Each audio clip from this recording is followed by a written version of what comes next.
This video brought to you by Coffee Brand Coffee. It's the best coffee branded coffee that's coffee that's branded coffee.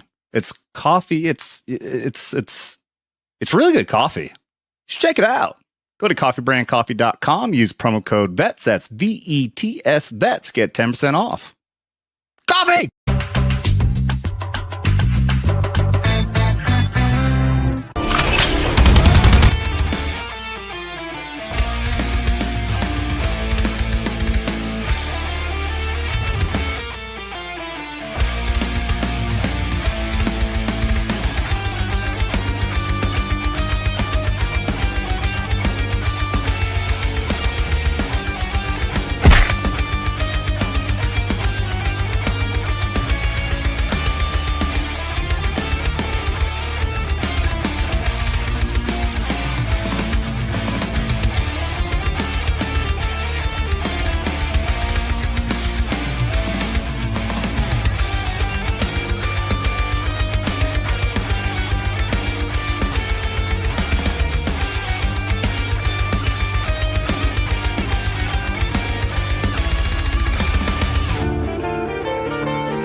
Happy Saturday, everybody. Welcome to Skinemax Saturday here on Vets Talking. I'm drinking a Yingling chocolate porter here. I'm pretty surprised. This is fucking good beer. I'm pleasantly surprised by this. How the hell is everybody doing? Happy Saturday. Love seeing everyone here. I saw the chat was rolling well before we even got started here. So love and all of that. Hello, chat. Hello to everyone here on the panel. Hello to my friend Will over here, owner of my favorite bar here at Lake of the Ozarks. How you doing, Will?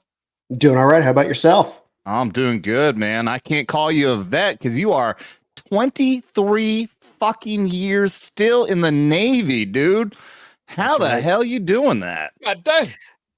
I mean, so 90% of it's been in the reserves. You know, they get you with the lie 1 week in a month, 2 weeks a year. That's some baby back bullshit. Because they gave me an all expenses paid trip to Afghanistan in 2010, Africa in 2014. And the great communist state of Washington in 2019. Oh, that's a hardship too, right there. I know. You get the sweet nothing phone calls sometimes on Saturday morning, like, "Hey, what are you doing?" Nothing. Why are you calling me? Just wondering what you're doing. You ready? Just wondering if you're ready. Is your NFAS up to date? Fuck off, dude. I fucking hope you got hazard duty pay for having to go to Washington, man. Like that. No shit. You know, it was all right, and then what really made it bad was fucking COVID. Everything just fucking shutting down. Oh God, it's the best thing that's ever happened to Portland. Oh, dude, you were there. You were in that. I was there during Chop and Chaz and all of that fucking bullshit. Oh my God! You remember when it came out all across the news? There were the fuckers in the park that were like, "We grew plants. Do you guys see this? Chop can do this. We made basil." We're this community oriented project. I remember seeing them trying to grow plants. They put dirt on a piece of cardboard and put stuff onto. I could not understand the logic. They didn't put it in the ground. Bro, is it These 10 are by 10 people who have garden? never farmed a day in their life. Nope. Oh. What's up, Xwing?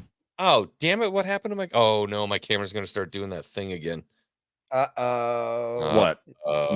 Not working? I think it's USB ports on these modern boards. They just suck ass, and every once in a while they just decide to stop working. But anyways, what's up? I don't know. I'm good. It's Saturday. I've been working my ass off all day. Got a bunch of good shit done, so I'm sitting down and enjoying some cold beer, some good chat with friends. I got to go live here in about 20, but I can't make it through a Saturday without stopping by, saying what's up to the boys. Love having you here, buddy. Love having you here, man. And Devil made me do it. The amazing memer himself, helping us out with all the videos and our new thumbnails and all that. How's it going, bud? Pretty good. Happy to be here. Check out Get Ranked tomorrow. Once again, just too damn scared to actually give his typical old hi. I'm Devil made me do it. Now 3 on Twitters. Pussy. One of our new regulars here, retired U.S. Army 75th Ranger Regiment. Big Rob. going on, fellas? Thanks First time a Skinemax Saturday. Welcome. Yeah, thanks for having me back. Well, like he said earlier, it was Saturday, and I had some plans today to fix my roof. Got dressed, ate breakfast, and then I kind of just went on with my life. So I didn't get anything done.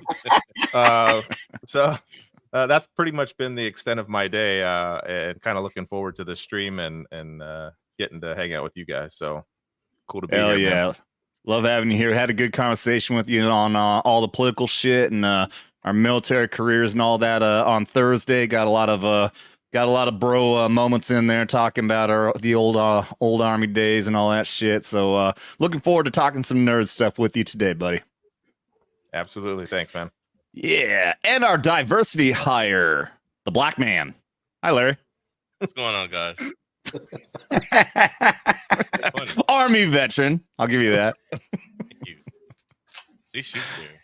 Everybody else laughing at me.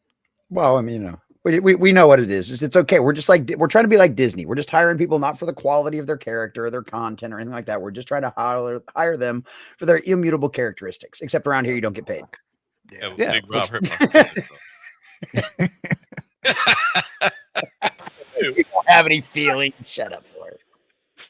Yeah, that's why we've been trying to get X-Ray Girl on here, just so we can get an Asian on. Jesse, ESG, the common nerd. Yeah, ESG, DEI, all that good stuff. Air Force vet. What's up, Jesse? Not much. Another beautiful day. Excited to be here on Saturday. The things are going wild out there in the pop culture world. I can't wait to talk about how fucking disastrously of a dumpster fire the Marvels has turned out to be, which is exactly what I had predicted. And it's funny because people thought I was crazy when I said the movie wasn't going to make $200 million worldwide, and it's starting to look like I might actually be fucking right. It might not even come close to that, and I'm going to laugh my ass off about that, and I'm super excited. But yeah. Come check me out over there on Rumble. As many of you guys know, my YouTube channel got nuked. It was my full-time job. So please come check me out on Rumble and become a member if you have not already. It's only $5 a month over there on Rumble. And also all of the same thing for tonight. Any of the super chats or any of the Rumble rants, any of the donations, you can become a member on the Vets Talking channel tonight over there as well. 100% of that goes to the creator until the end of the year. So whether you come over and check my stuff out or whether you help out over here on Vets Talking tonight, 100% that's going to go to the creator. And that is absolutely awesome of Rumble. So please go support Rumble. They are a better alternative to YouTube. That is for sure. And they don't give us shit like a lot of the YouTube stuff is. So please come check us out over there. Holy Absolutely. Fuck, did you have that written down? Nope. I do that shit off the top of my head all the time. That was incredible. Xwing, I need to get you on my Wednesday night show so I can give you one of my proper intros. Like I have like legendary intros for anybody that comes on my show. I'm gonna pay you $20 a week to start my fucking live streams. Hey everybody, welcome. This is the Xwing live stream show. We're gonna bring everybody in.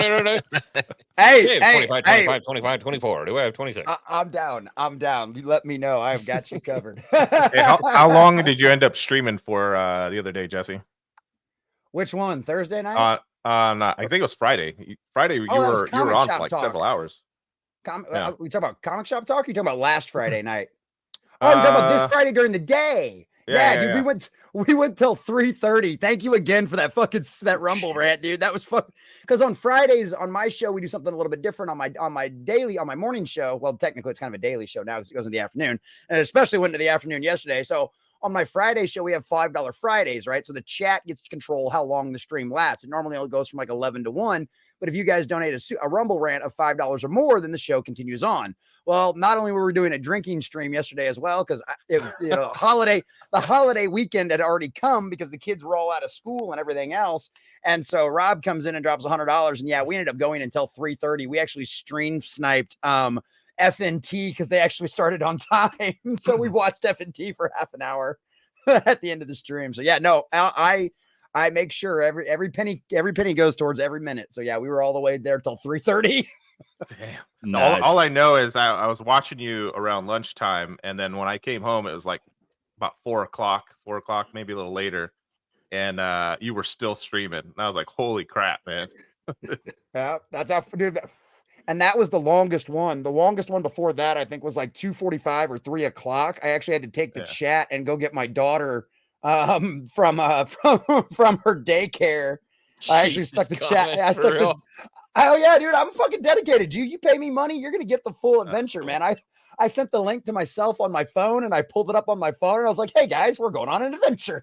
Like I stuck the phone in my pocket when I went in to go get the baby and shit. That was great, man. Hey, That's awesome. You send me money, I'm gonna make sure you get your money's worth. I guarantee you that. That's right. And same here. Again, drinking rules. If you don't know, any single super chat, we all do social, $20 or more, and we'll do shots. And speaking of Rumble as well, I am watching the Rumble chat.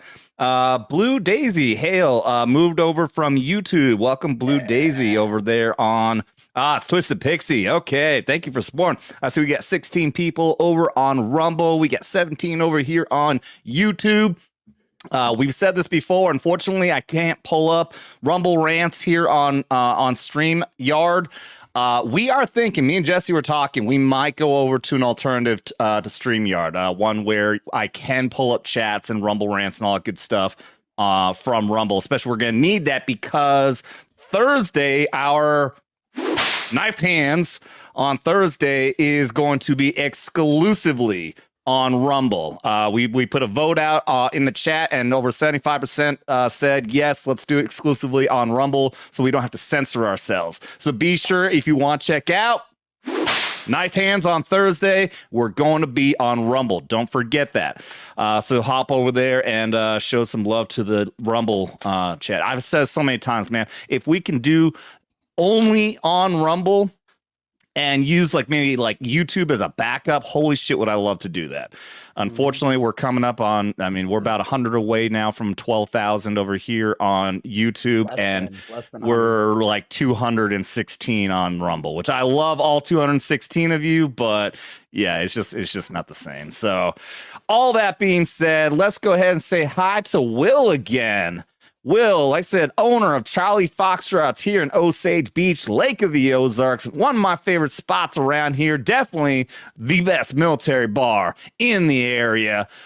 Dude, why don't you tell us a little bit about your career if you would like, and tell us about your bar and how you end up getting into that. All right, so I'll try to keep it short about the career. Joined the Navy in 2000. Yeah, 23 years. Yeah, you might need to get before the it was cool.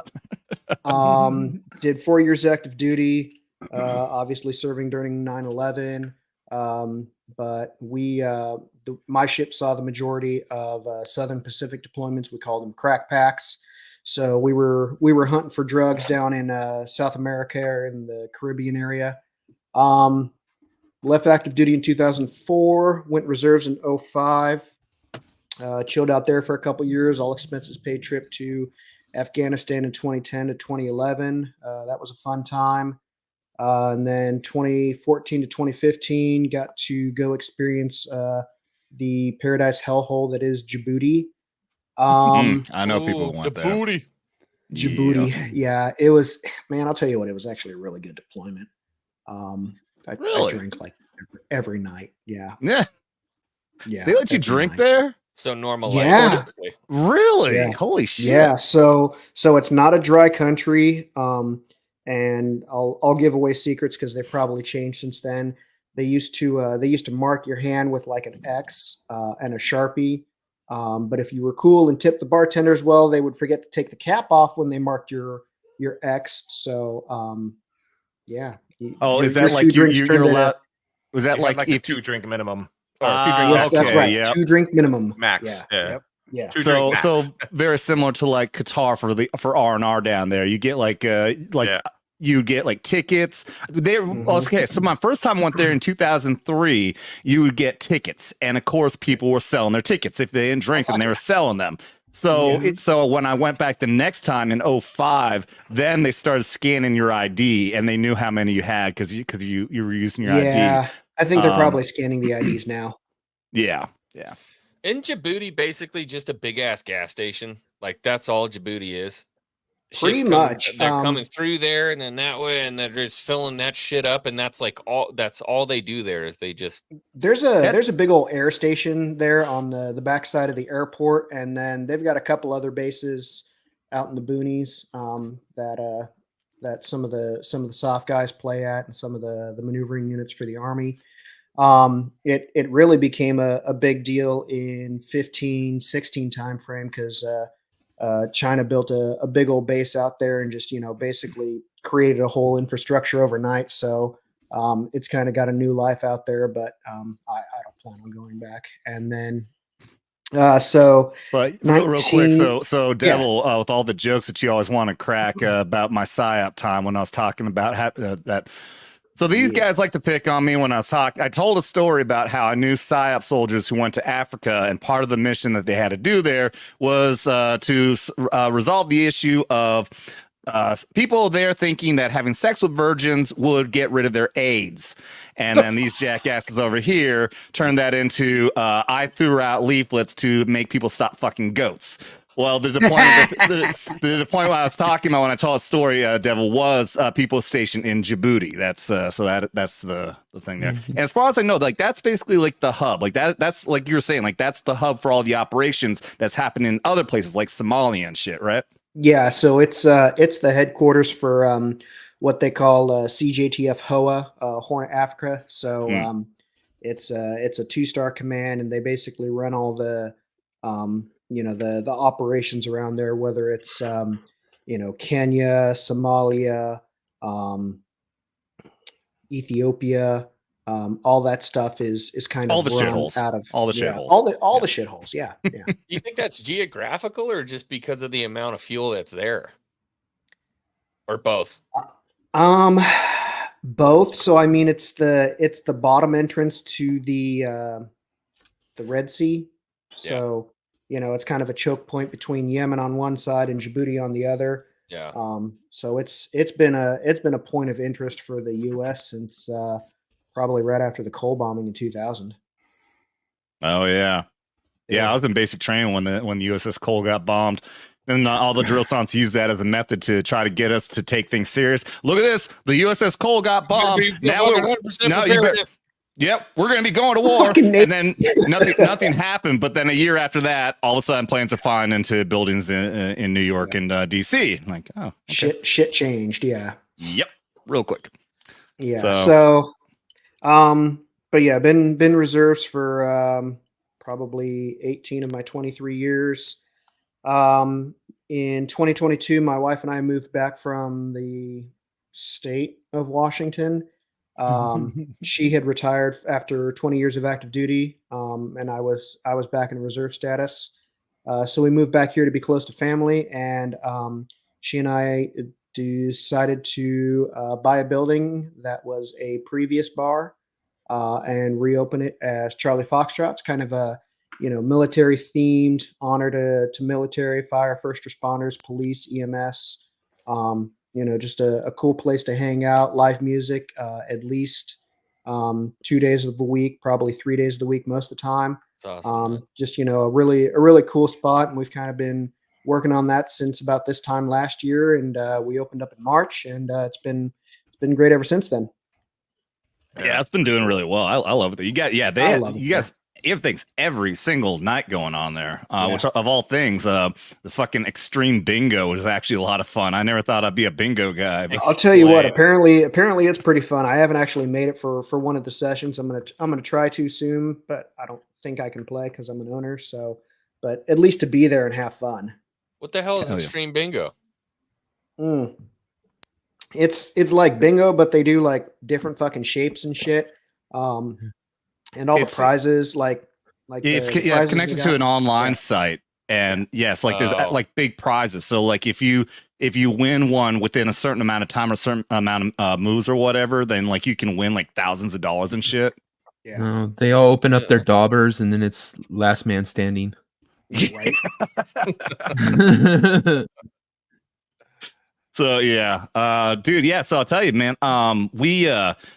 What's up, Star Wars Dog? Gifting a membership. Cool, man. I'll get to that here in a second. There's your Marine. Adam, I got a boot. Oh, yeah. Xwing, go ahead and take off, buddy. Thank you. Yeah, I got to look forward to seeing you in 2 hours, hammer drunk. I have to talk about lame fucking pop culture. I'd rather talk to these absolute legends here, but... Well, I mean, it's one of those things. I mean, I guess that means I got to go to Xwing's paying me $20 to introduce his show. So that's right. Yeah, I'll bring him back here in a little bit. Yeah. Will, lean in real quick and show him your hat.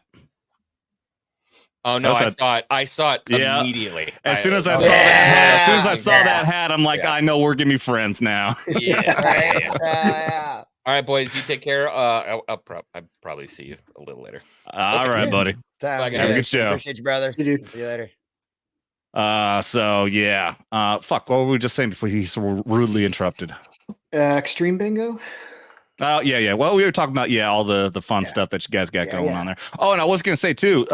We are talking about setting up the tentative idea about when we're going to do a potential Friday Night Tights meetup. Which I think I've told you about this show.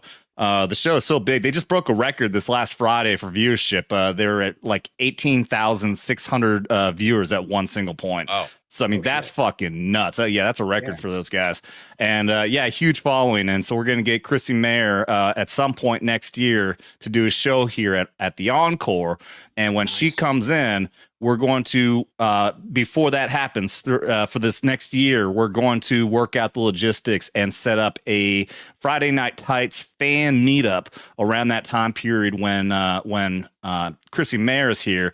And I'm also working on, because I was on with Drunk 3PO on Thursday, and I told him about that. I've been trying to work with Drunk 3PO to go do one of his I forget what it's called, but he does his thing going to amusement parks and not.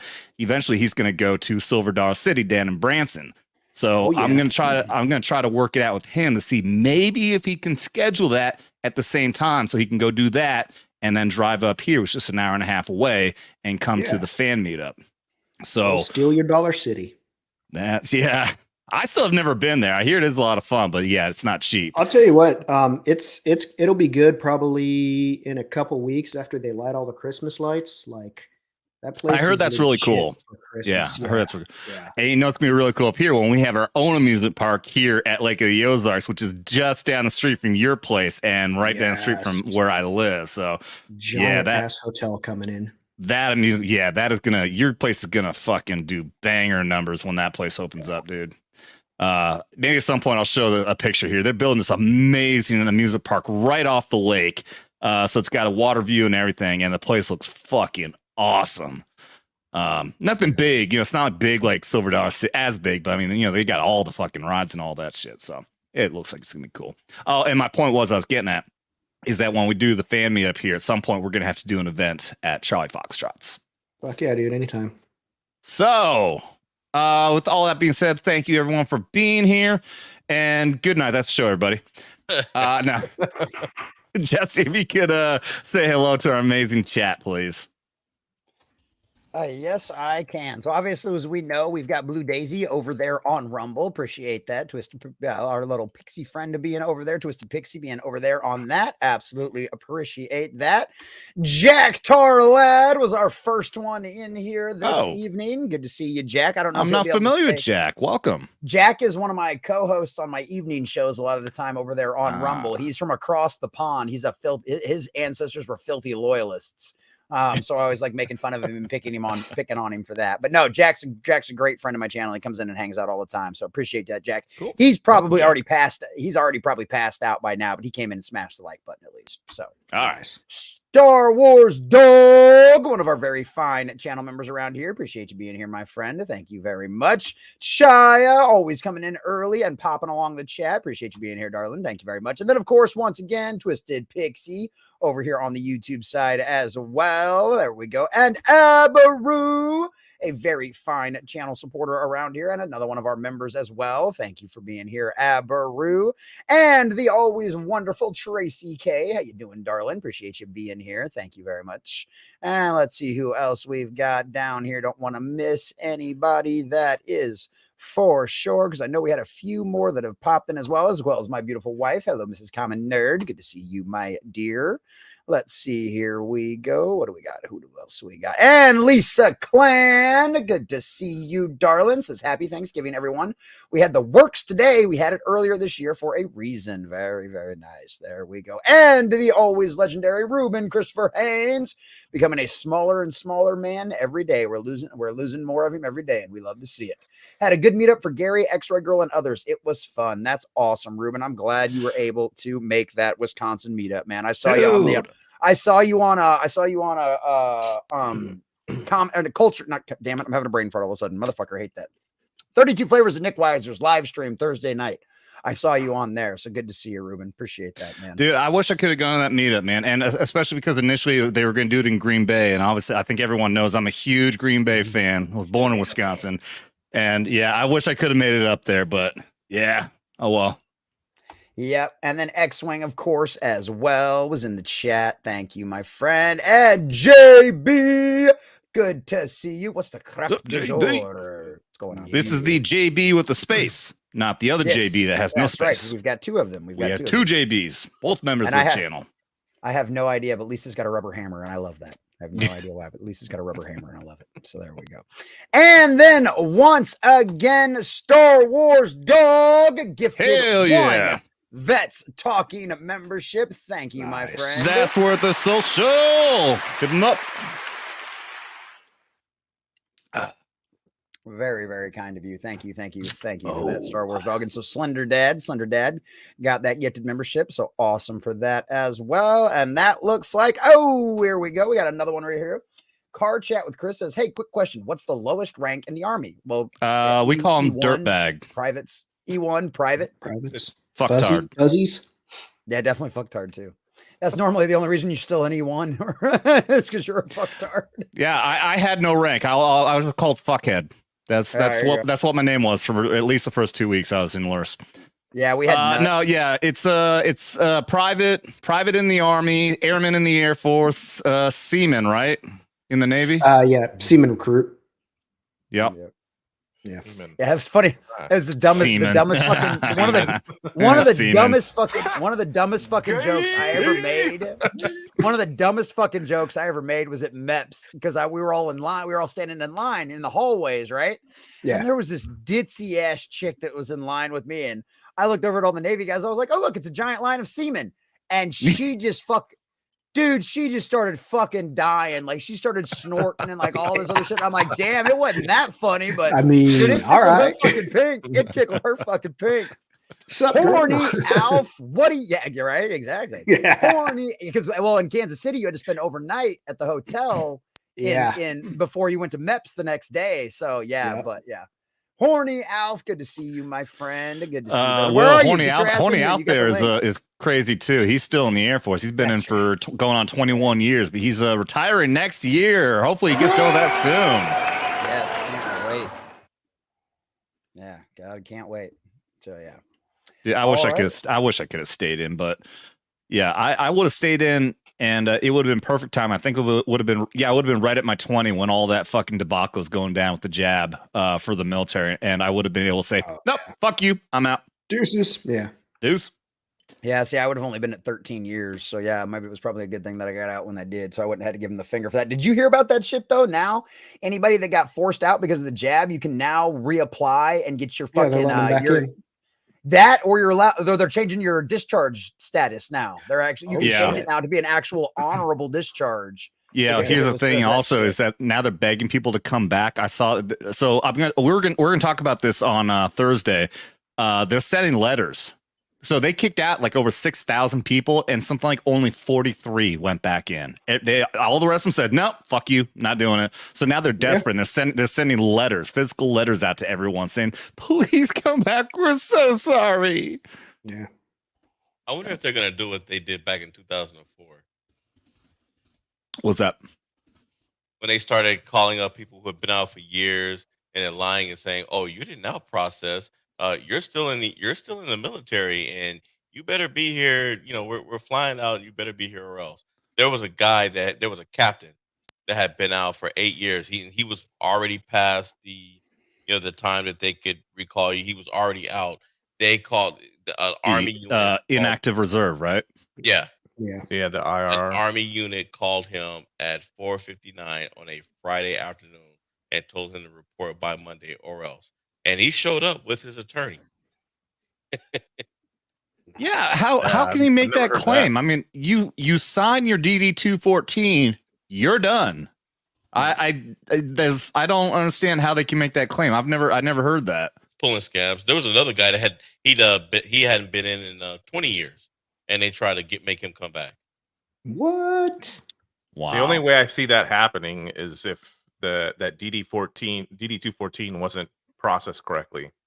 You know, but I mean, like when you leave that base for the last time, I mean, that's one of the last things you do. They give you that packet with your discharge papers.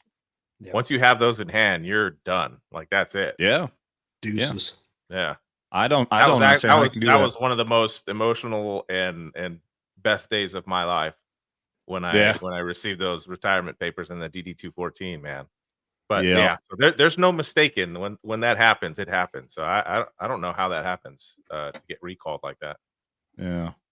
Let's go ahead and start talking since Jordan's popping in here and brings up this comment here. Says, so Star Trek pushing more bullshit. LeVar Burton just made a post comment in front of a crowd stating they won't have to throw hands since there's no one from the group Moms for Liberty in the crowd. Yeah, I saw an article for this. I actually forgot all about it. But so that's not what we're going to talk about here, but I will mention that was really fucked up.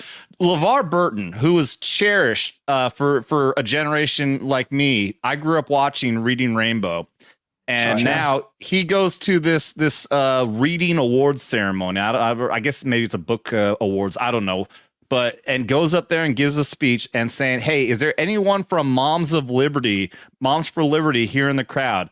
And no one raised their hand, so he said, "Oh, good, then we won't have to throw hands." In other words, threatening violence against women. Violence against women.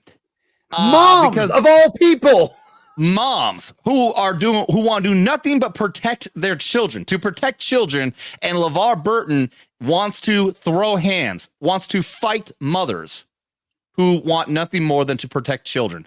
So LeVar Burton, I loved you for a long time, not just for Reading Rainbow. I remember when Star Trek The Next Generation started, and I got so excited that you were going on over there playing Geordi LaForge, and I loved that character, and I've never had a problem with him until now. Now he is right up there with all these other twisted Trump derangement syndrome psychopaths who can go eat a fat dick.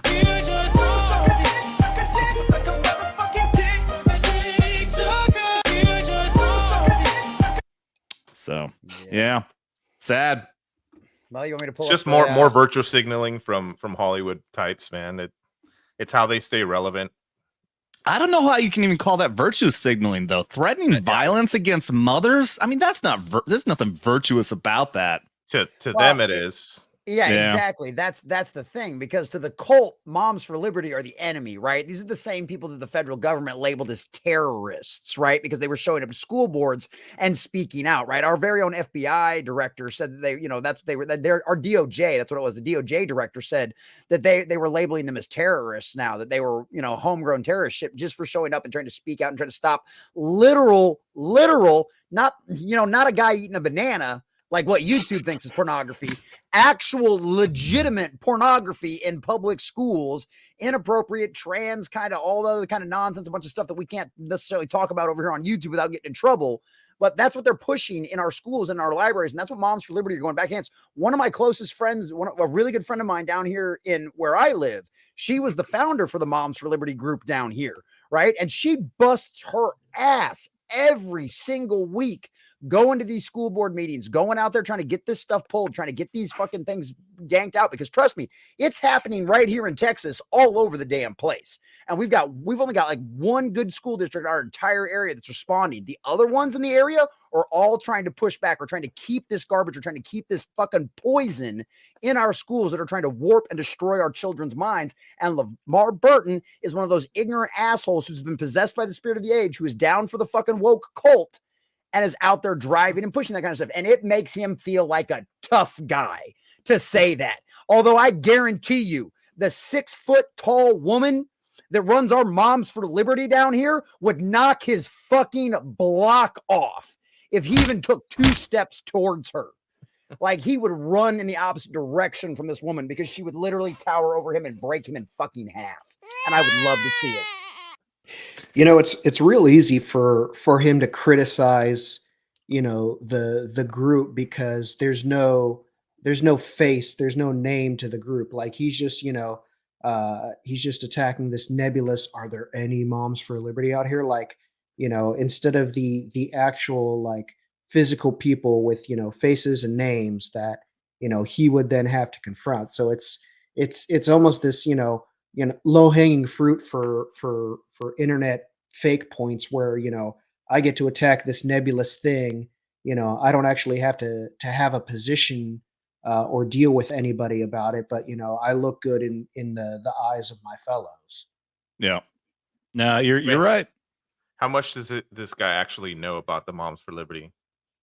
I'm sure he's just heard, probably trending. I'm sure he's only heard the talking points that they're transphobic. That it's probably transphobic. That's probably it, because Moms for Liberty, as I understand, they're all about wanting to keep children from the sex change operations, keep them away from drag queen story hour, all that kind of stuff, and so it just makes them transphobic and homophobic. Homophobic, istophobic, phobophobes. Everything is phobia. Yeah. Which is the dumbest thing. Phobic means you're afraid of something. Yeah, I am not afraid of gay people. Yeah. But I also don't hate gay people. I just hate their ridiculous message trying to force people to accept things that we don't accept, which means especially pushing shit on the kids. I don't care what you do in the bedroom. I don't care where you stick your dick or any of that. Just keep it away from kids and don't try to force people to accept it. If people don't accept it, that's their choice. They're not doing anything to hurt you. They think they are, though. Yeah. They're all brainwashed. Larry, what do you think? Well, you being quiet. I know. Well, he fell asleep. No, I didn't. Oh boy. Honestly, I don't know what to think about all of this. Okay, that's why he's being quiet. He's got no input. I've got no input on this. I think pretty much everything that I've been wanting to say has been said by everybody else all week. All right. Well, let's get to the main topic then, that we were leaning in on this. Jesse's got the articles over there. So here's how this started. I don't know if you had the tweet first. Yep, there we go. Okay. So this tweet went around and I saw this. I didn't really watch the clip, but then we watched it last night on Dermy's show, and I said, no, dude, come on, this is fanfic. Paramount, this is virtue signaling by Paramount. This is not really on the show. Go ahead and play this. Yep, here we go. Let me know if you guys can hear it too, just make sure. This is fucking creepy. Transitioning, it's like I had bigger things to think about, but if I get another chance to remake my body, then why not get rid of all the things that aren't totally me, Transitioning, it's like I had bigger things to think about. We don't have to watch this is actually on Star Trek Discovery. Yep. This actually was on Star Trek Discovery. I thought this was just fanfic. This is fucking real. Yep. Dude, I fought my way through Star Trek Discovery. I'm a big Star Trek guy. And that one popped up. And I'm like, oh, this is something new. And just from the beginning of how it started, I was like, okay, this is gonna be pretty brutal. And it was cringe all the way through. But once I start something, it's part of my OCD. I can't stop watching it.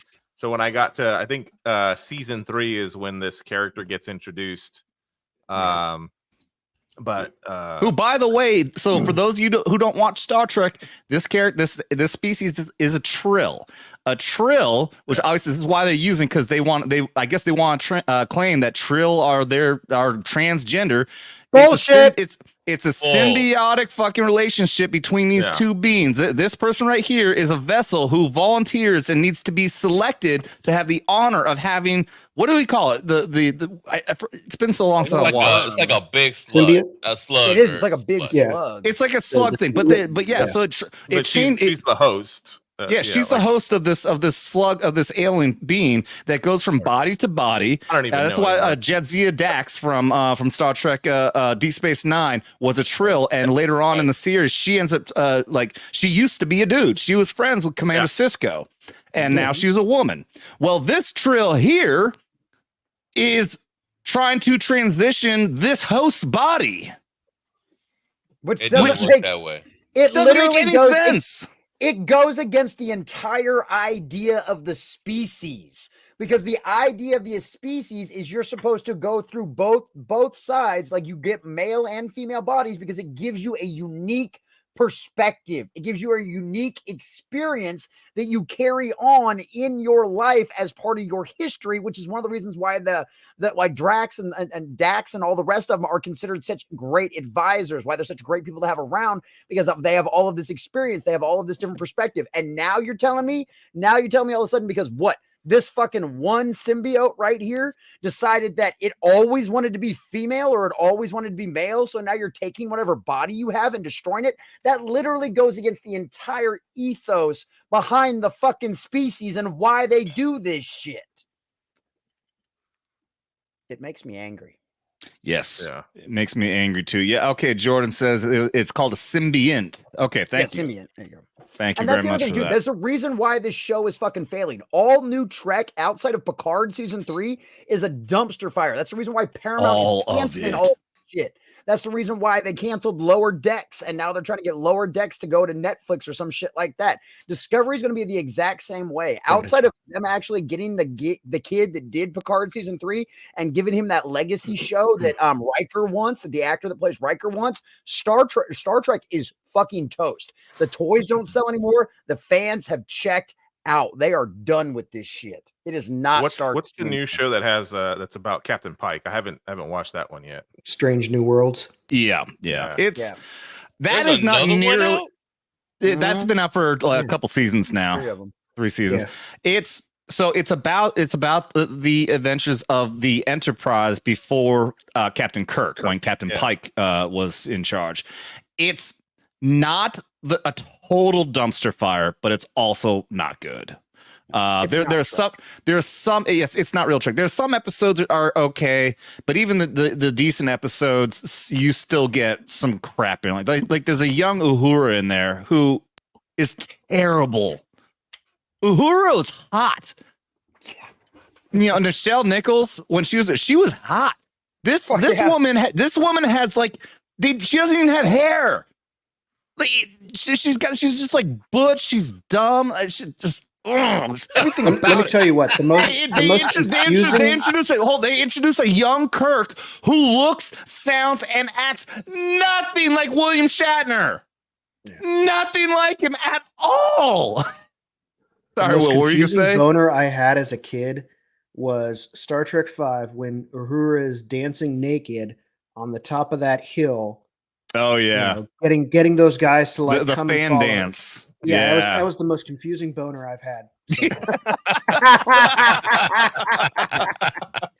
You know what makes this clip worse is that if I'm remembering my Star Trek Discovery correctly, and I've slogged all the way through it, is this character in the storyline wasn't even like a fucking physical body at this point. Like this character was, I don't know, a fucking ghost that only like 1 or 2 people could see or talk to. So I mean, it's not even about the symbiote at that point. Like the physical body is gone. This is just the I don't know, fucking, I don't even want to call it a spirit because that seems offensive, but the manifestation of whatever's left. And they, sorry, I almost called it another word. They are talking about, you know, getting a new body, you know, so transitioning that way. So it's just, I don't know. Well, this character, if I remember right, this character actually dies, and they have to transfer that organism to that other character. That's is that what it was? I was trying to remember what happened to the symbiote. Yeah, there was something that happened on the ship. This character gets like glass stuck in their gut or something like that, and they have to transfer that being into that other character. Right. And that, like, so this character is not even this was supposed to be just more like a ghost or like a spirit or a yeah. Is it two-spirited? No, it's multi-spirited. Something. It's beyond two-spirited. And for any of you who don't know, if you ever see the LGBTQAAIP and silent number 2, or you see a 2S on there, that means two-spirited. Like these psychopaths actually think like they're they have two spirits and they transfer between people. It's fucking confusing. Real quick, can you just scroll across and just look at the way let's see. You just scroll and look at the way this person talks. Like, look at the smile. Why do these weirdos always look and sound the exact same? Look at how this person smiles.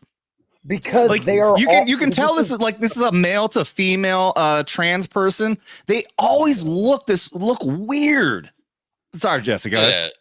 No, I was gonna say I think it's the other way. But go ahead. Go ahead. You guys keep talking. I'm gonna read the article and find out. Go ahead. Let me see. I mean, through a whole bunch of seasons of Deep Space Nine, you had Jadzia Dax and then Ezri Dax after her, referencing her previous hosts, but there was never any sort of want for her or mistaken identity of who she was at that point. Like, I get this is whatever the 23rd, 5th, 8th, 9th, 32nd century or whatever, but I mean, they're just shoehorning this stuff in for the purpose of creating this fake inclusion. It was the perfect opportunity to bring this type of cultural reference up in a futuristic type of television show. Exactly. Yeah. And like I said, like they hit all of the fucking tropes in here. The fucking blue hair, the weird talk. I'm so sick of this shit. I'm just so fucking sick of this shit. Vince G. Jadzia was always female. She was a host to a symbiont. Symbiont and the host share consciousness.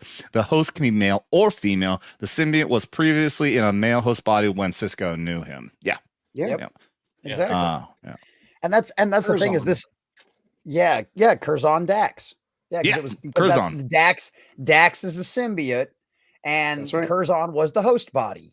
Yep, So right. yeah, like I said, the whole concept of this is stupid. But yeah, this person identifies as non-binary, is what they're like. I'm not cisgender. I was in here reading the article in the background.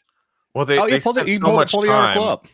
They spent so much time developing like a whole actual love story in Star Trek, and that's where I was just like, God, just fast forward this already. I just want to see space stuff and space wars and blasters and aliens. I don't want to see a freaking love story, on whatever the ship was. I was just like, or on the Discovery. It was just, I was so over it. But my OCD is just like, all right, I gotta finish this. I gotta finish it. So yeah, they got me. I gave it one season. I legitimately did try. And I think I made it through the entire first season of Discovery, and I made it through the entire first season of Picard. And this is how I always judge a show. If I'm not excited to watch the next episode, you have failed. Okay. Yeah. And I'm not it doesn't take a lot to keep me happy. I call myself a common nerd for a reason, right? I'm not overly anal about a lot of things. But I'll tell you right now, like giggity. I was just bored. I was bored to tears, okay, in that first season. And the worst part was I thought the jump drive idea was actually really fucking cool. I know a lot of people didn't like it, but I was like, this is different. This is kind of new. This is kind of cool. Yeah. But then it just after that, it was so none of it made any sense. The story didn't go anywhere. It was just fucking retarded. And so yeah, the fact that there was not one single straight white male in the cast, with the exception of the captain, who turned out to be the bad guy. Right. Yeah. It's always the way it goes. After he was gone, there was not what the only white guy was gay.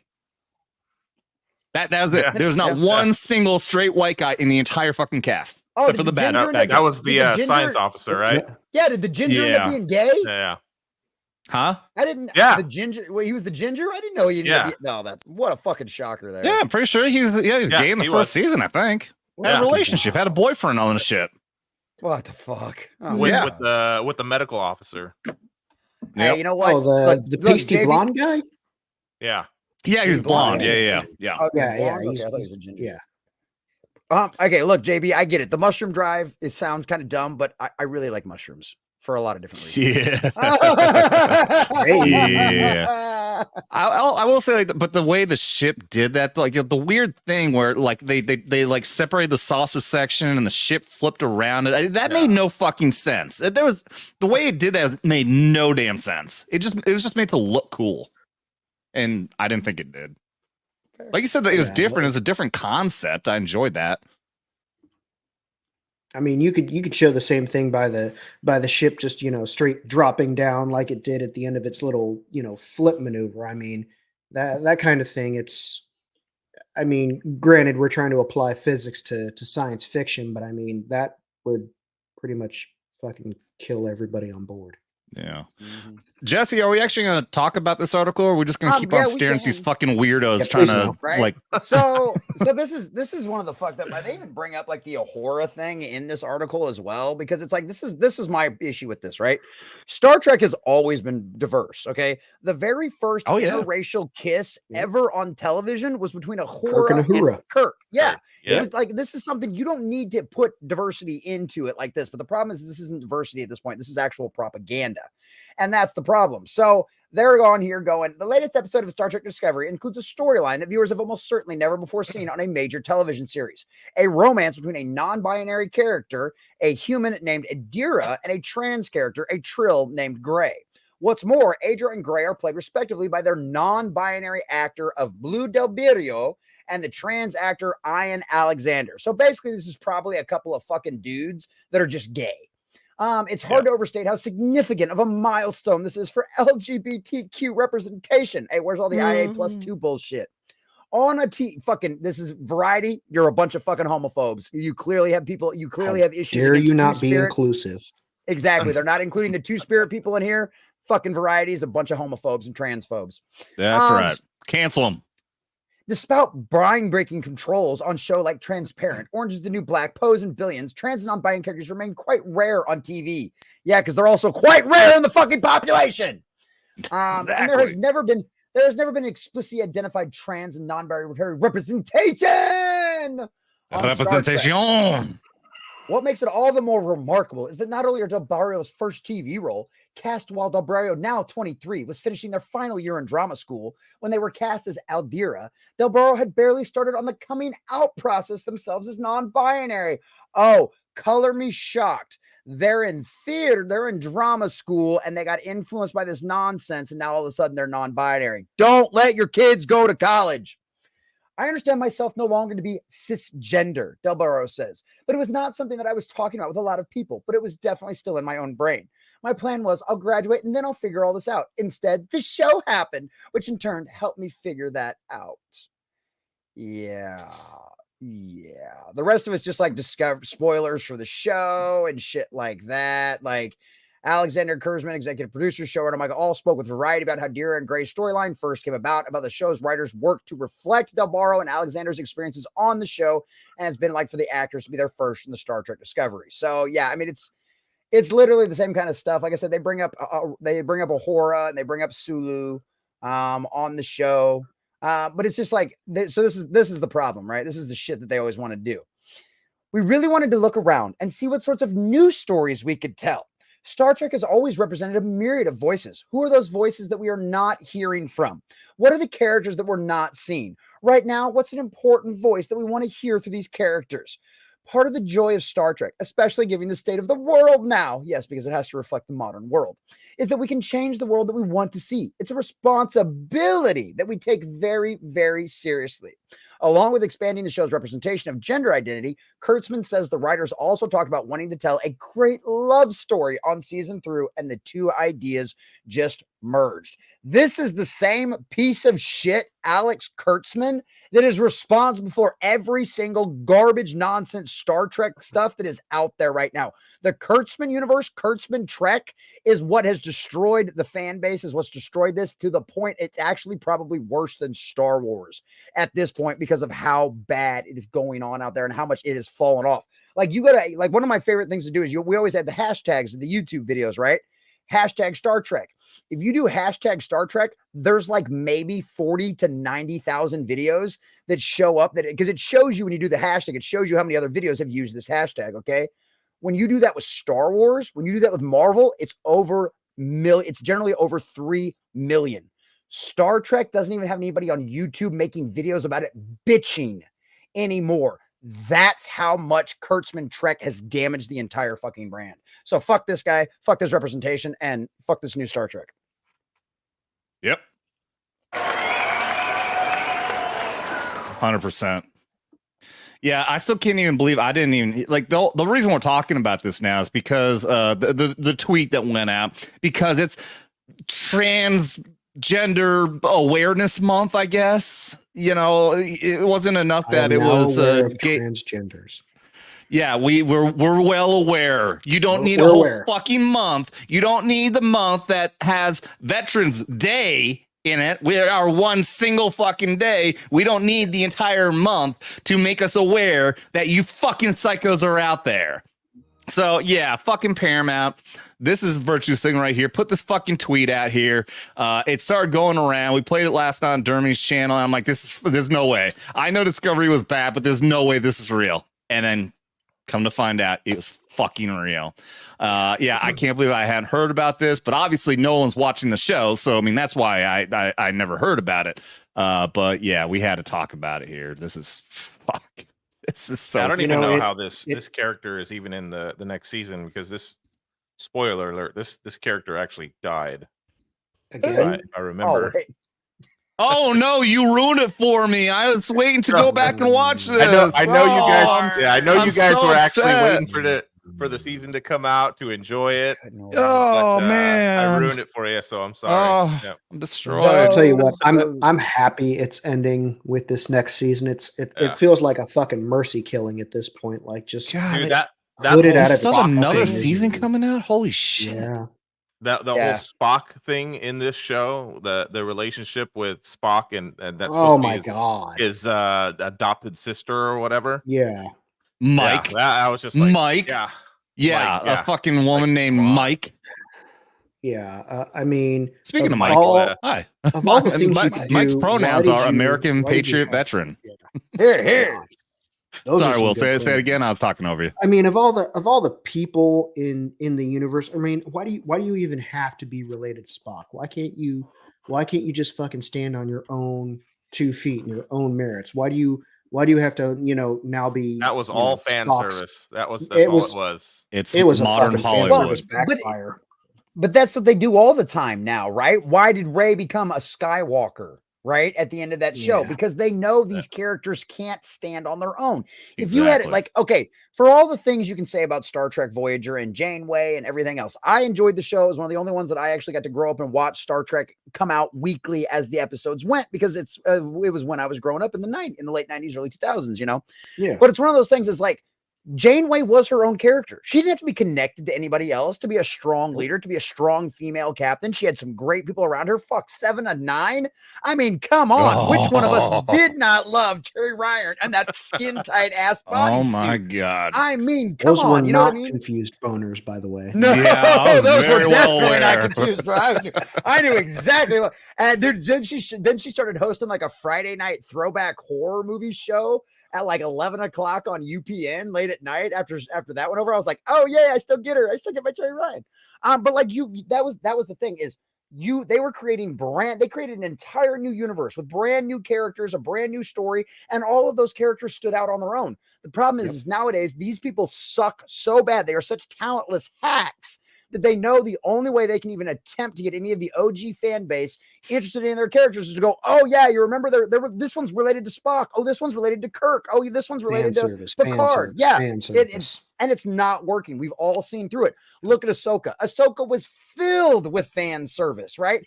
Anakin all over the damn place, all of these throwbacks, all this other bullshit. Still, it's not working. The fans have woken up. They don't agree with this bullshit. They're not watching it. You have lost them. They have moved on, which is why these shows are failing. And that's why it's just representation bullshit. Yeah, I didn't even watch Ahsoka. I did. I did. I did it. I watched it. I did it. I did it because of YouTube. Car chat with Chris dropping some jokes in here. Why did Worf change his hair color? It was a good day to die. D-Y-I-E. Yes. More importantly, what do you get when you cross a Klingon with a tribble? A formidable warrior. Well, I got that one too. Where is that one? Thank you. Yeah. Thank They you, weren't that Car bad. Chat with They weren't Chris. that bad. No, they weren't that bad. The best Uh, things about the Ahsoka show was honestly fucking Balin's skull, Yes, the hands down. former Jedi that you he's didn't know so much about. great. Just- oh my god. Yeah. And the Dude, him and- actor is dead now. Yes. Him and The him and best Crazy thing Eyes. in Star Trek Oh, in yeah. so long. Dude, him and Crazy Eyes Hot were the crazy only blonde. Yeah. Yeah. Oh yeah, those two were the literally only interesting thing about that show. I cared more about what was going to go on with them than I did anybody else. And You then the could've shitty given- part is they got 30 seconds in the last fucking episode. Yeah. Yeah. You could have given him his entire own show. I would have been all about it. But Hands no. down, I would have been there. I would have been there for that. Yeah, but they don't give us what we want. Hey, it's probably a conspiracy. Somebody said, "Oh wait, you mean there's a character here that these people actually like? Oh, this dude's got to die." They actually killed Never mind, the I real can't- actor instead of the character. They made him get all his boosters. all right. Let's. So when I was on Drunk 3PO, he played this.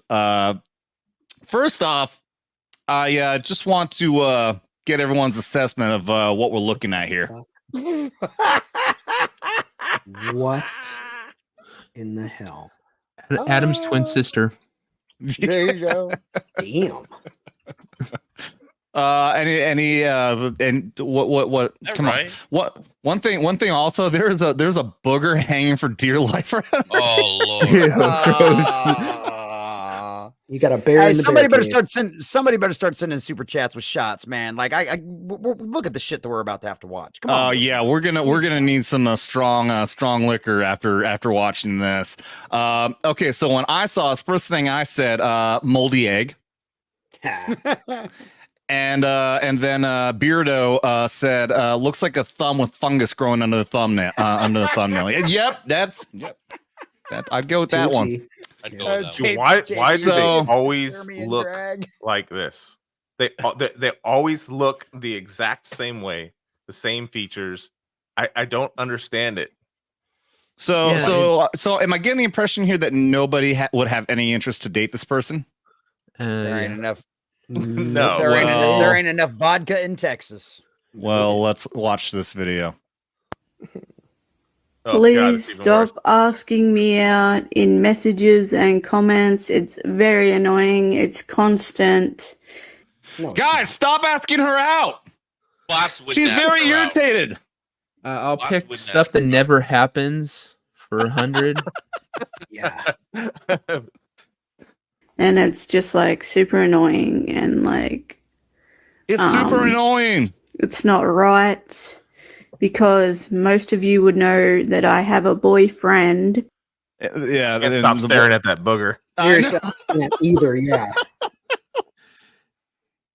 Guys, she has a boyfriend. She's taken. Stop asking her out. Damn, You I know guess he's we're all your out of boyfriend. luck. We won't get with Alien Head here. Yeah. Because of my original song called I Have a Boyfriend, Don't Ask Me Out. She has a song, guys. And yeah, most people love that song. No, I hope No. it goes Voted that. viral one day, but yeah. Oh, Please it's going don't viral. ask me out. It is very annoying and yeah. Bitch, you don't understand what a troll is. You don't understand what a troll is. No one's serious. You disgusting hag. Oh my god. How dare you? It reminds me of I that was- shit I- of like the fucking Easter eggs, like you used to get in your Easter egg basket. Like that's the fucking hair color. Yeah. Yes, indeed. Holy shit. Oh god. Ah. You know who she looks like? Um, You know who she looks like? That old football coach, Rex Ryan. Yeah. Yeah, you're not wrong. You're not wrong. Boyfriend. Well, hold on. Look at the shape of this head though. Like it's like the top of her head is like collapsed in. It's like this person has half a brain of a normal person is what it looks like. Told you, Alien Head.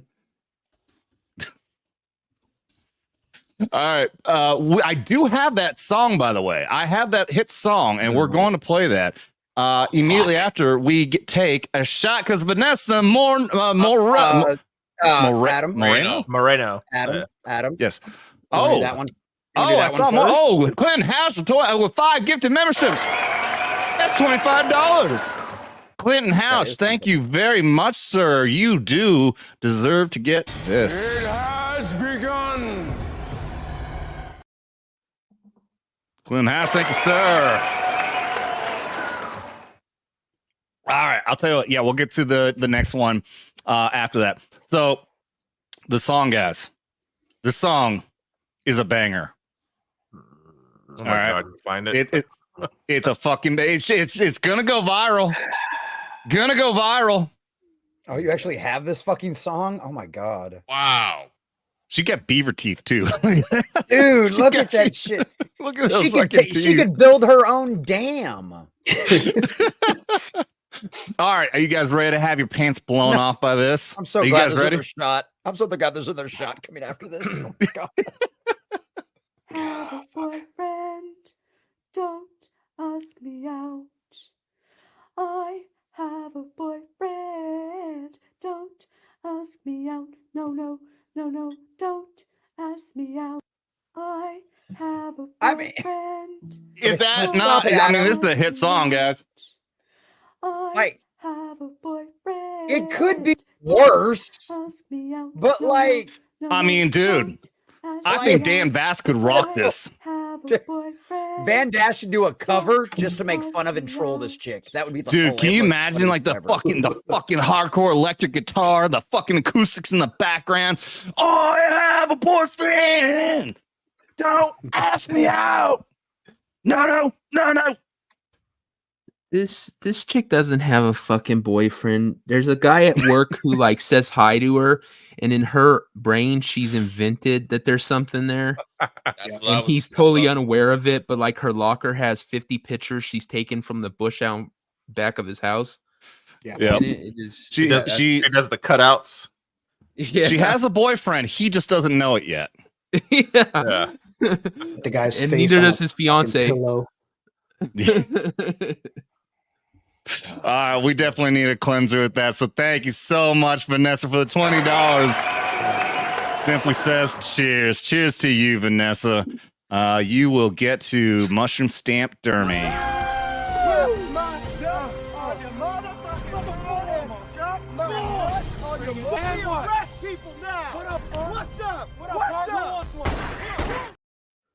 Where's Dermy? Cheers. Dermy's being a bitch. Motherfuckers got the link. Oh, yeah. And we also have one other one real quick from Tracy as well. This is just a simple drink. But she sent us a really cool little super sticker right here as well with a little happy little lemon giving us all the love. So thank Much you. appreciated. That is worth a social. Tip them up. Mm-hmm. Let's see those emojis from the members. Yeah, we gotta love our emojis. Thank you. How many members are we up to now? Clinton House keeps on buying memberships, and I love it. I'm working Matt on Cheesmo's gifted a membership. I am working on I'm working on getting us a credits. I'm working on getting the credits. So we're gonna have a credits with all the members and all that kind of stuff. I forgot. I was gonna ask you about that. Thank you for just taking the initiative. Yeah, I've already been working on that in the background. I've got the list. Obviously, I have to add more to that list now, but we will have a credits. Hopefully by next week, we'll have a credits for the show and for Knife Hands and for all the videos and everything like that. So you guys can see all of your beautiful names and lights for being such a lovely members and keeping the lights on around here. I appreciate that, guys. You guys are fucking amazing. So one of the things I want to do here at some point is do a member stream where it'll be just for members of this channel. And I will drop the StreamYard link in the chat, and whoever wants to come on the show is welcome to come on the show. Yep. Yeah, we can make a members post on the community tab. That'll be strictly for members, and then whoever's a member can go to the community tab, and we can leave the stream open to everybody so everybody can come and watch, but only members will be allowed on the panel, and then we just drop the link as a little on the community tab. So that's how I always did it. It works out really well. Oh, so you have done this before? Oh yeah, I used to do member streams all the time. I'm actually going to start doing them again for all my Rumble members and all of my. You can become a member on my Twitter. You can become a member on my Rumble, on my locals, all of that kind of stuff. And I'm going to start doing those on a regular basis, probably first week of December. So, Nice. Yeah, we're gonna take a quick look at the members. We've got 69. Yeah, we got 69 members. Giggity goo. Yeah, let me And yes, memberships, obviously memberships over on Rumble as well. They're $5 a piece. Memberships on Rumble. You guys will be added to the list as well if you become a member over on Rumble. Like I said, it's a way better deal for Adam and the rest of us for you guys to do that on Rumble as well. So definitely check that. Definitely check the Rumble side out. Hell yeah. Let's take a quick look at our members. I haven't shown the love here yet. Like we always do, as a reminder, everyone starts off here as a corporal. We have no privates here in the Big Rob there. He just hopped on recently. We have no privates. You get promoted up to sergeant. Look at that. Staff sergeants. Ooh. And come down as Matt. Oh wait, Matt just got gifted, but he's been a member for 4 months. That's weird. Because he's gotten one every month that renewed his. Because they'll give you like a little leeway if you don't have one. They'll give you a little leeway and not actually take away your time as a member. And so now that Matt got gifted another one, it'll continue his membership going forward. So that's why he'll have the 4 months, he'll have the 5 months. So if you guys keep gifting memberships, you guys will be able to keep gifting memberships to people that maybe can't afford them, but they'll still get to enjoy the emojis and they'll get like their 2 months and some of that kind of stuff too. So yeah. Nice. We got all of our first sergeants here, which I love seeing that. I thought that you get promoted every month, but I didn't realize that, to get up to this level, it was like 3 months. So I was like wondering, but I think in a couple months, JB and Dermy here, who are our first 2 members, they'll be getting promoted captain here pretty soon. So that's awesome. Thank you guys so much. I love all the members, and I have not been showing y'all all the love that you do deserve, because you guys are keeping the lights on here with those memberships. I do need to do more. I have done a couple of like pictures and posts behind the scenes that only you guys will see, but I'm going to do more. Like I said, the members only stream is definitely going to be a big one. I don't know how often we'll do it. Maybe like once a month to start off with, something like that. But yeah, guys, you guys deserve the love. You've been so generous. Like Jesse was saying, it's such a shame, he got his channel nuked.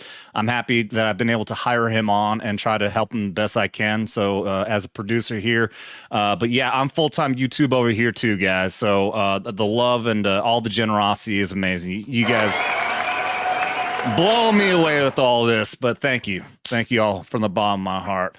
And I saw that we had some more generosity, did we not? Yes, Iron Oxide. Iron Oxide. There you go. Gifting 5 Tropic Thunder memberships. Oh, let me get the cancer out. That's $25, ladies and gentlemen. That's $25. Thank you, brother. Appreciate that. Good friend of the channel, good supporter of a lot of different YouTube and Rumble channels as well. Iron Oxide and his lovely wife, Selena Redwine, are both wonderful people and great supporters of all the channels. And Legion of Memers, can't leave that out. Oh yeah. He's definitely a member of the Legion of Memers, certified. Absolutely on that one. Certified. All right, let's go here. Okay. Oh, we got the Jimmy. He was in his bag Jimmy here. Between the legs. Here we has go. the pull up, shut down, smack down. This is no video. Dermy always getting punked. Thank you very much, Iron Oxide. Cheers. Thank you. What a shame. It's another episode of the show here where we have neither Dermy or Raster. All right. We need those 2 on here. We do. Yeah, I mean, I always miss them when they're not here. It's not as much fun. We don't get to pick on them and laugh at them as much. Yeah. Well, I mean, we don't pick on Raster. Raster is way too vicious. Oh shit! No, Raster hates trying to pick on me because he fucking can't stand it because he doesn't get a rise out of me. I'm just like, yep, you're right, Raster. Then I just give it back to him, and he's like, "Fuck, you ain't no fun." That's why he keeps picking on Dermy.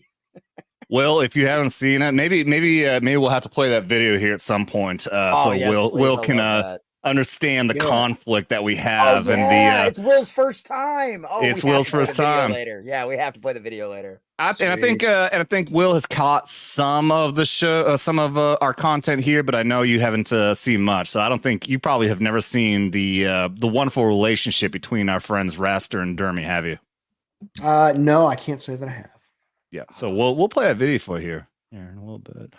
Yeah. Lisa Clan. I don't think I've seen has Lisa been in the chat here before? You knew? No, I think Lisa might be new. She says she's she says she's drinking some coffee and smoking a cigarette. Well, I appreciate that. There you go. I'm puffing on my vapor, so I feel you. I feel nicotine addicts unite. I feel you, dear. I feel you. I was wondering if maybe that's Lisa from Charlie Foxtrot's bartender Lisa. No, her last name's not Clan. Thank you for That'd saying be cool, it's though, not. yeah. I was worried you were about to say what her last name is. Yeah, don't do that. No. You'd be amazed. Yeah, there are a couple people in here. Right. In fact, actually, one of the members that I just showed is one of the regulars at Charlie Foxtrot's. I had a chat in one time. Somebody told me, "Hey, I seen you at Charlie Foxtrot's before, but I didn't want to say anything and I didn't want to bother you." I'm like, "You say hi." I'm like, I don't know how you found the channel. That's fucking awesome. Like, yeah. Come on. So yeah, hello to everybody. Yeah, man, hey, we're happy to have you there, and we're happy to, help advertise you any way we can. Yeah, dude. Hey, anytime, dude, everyone out there, Lake of the Ozarks, amazing place for a vacation. Come check it out.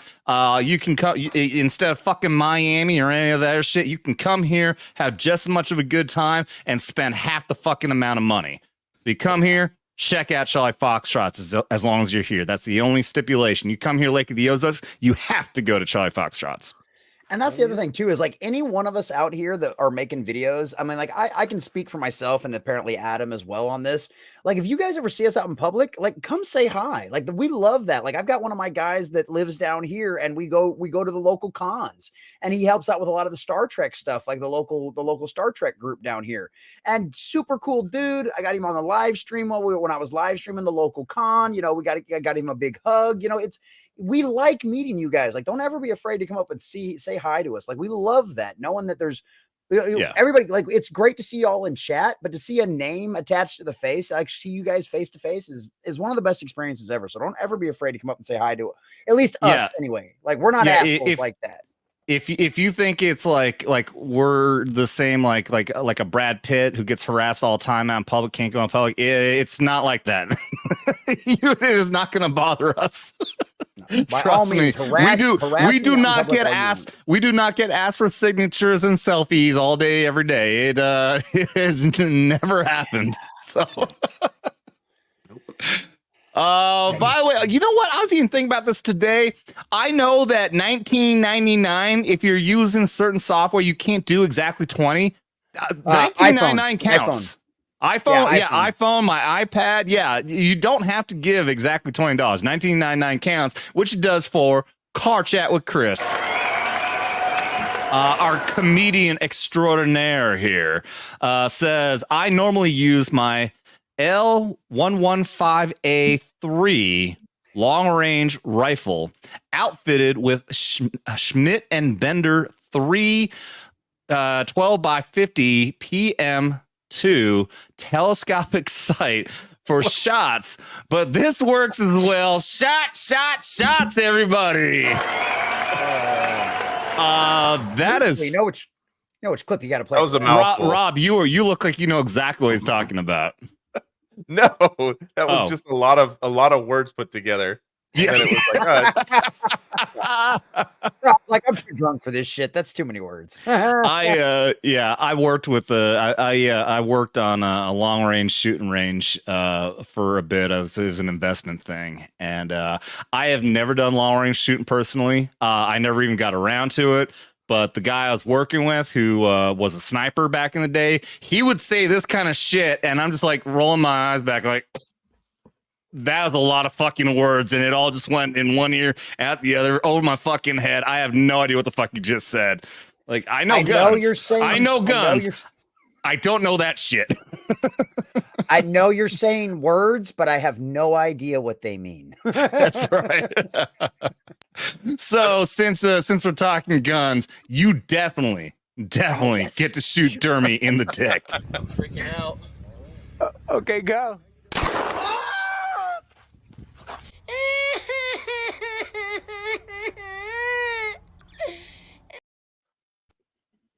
Thank you very much. Cheers.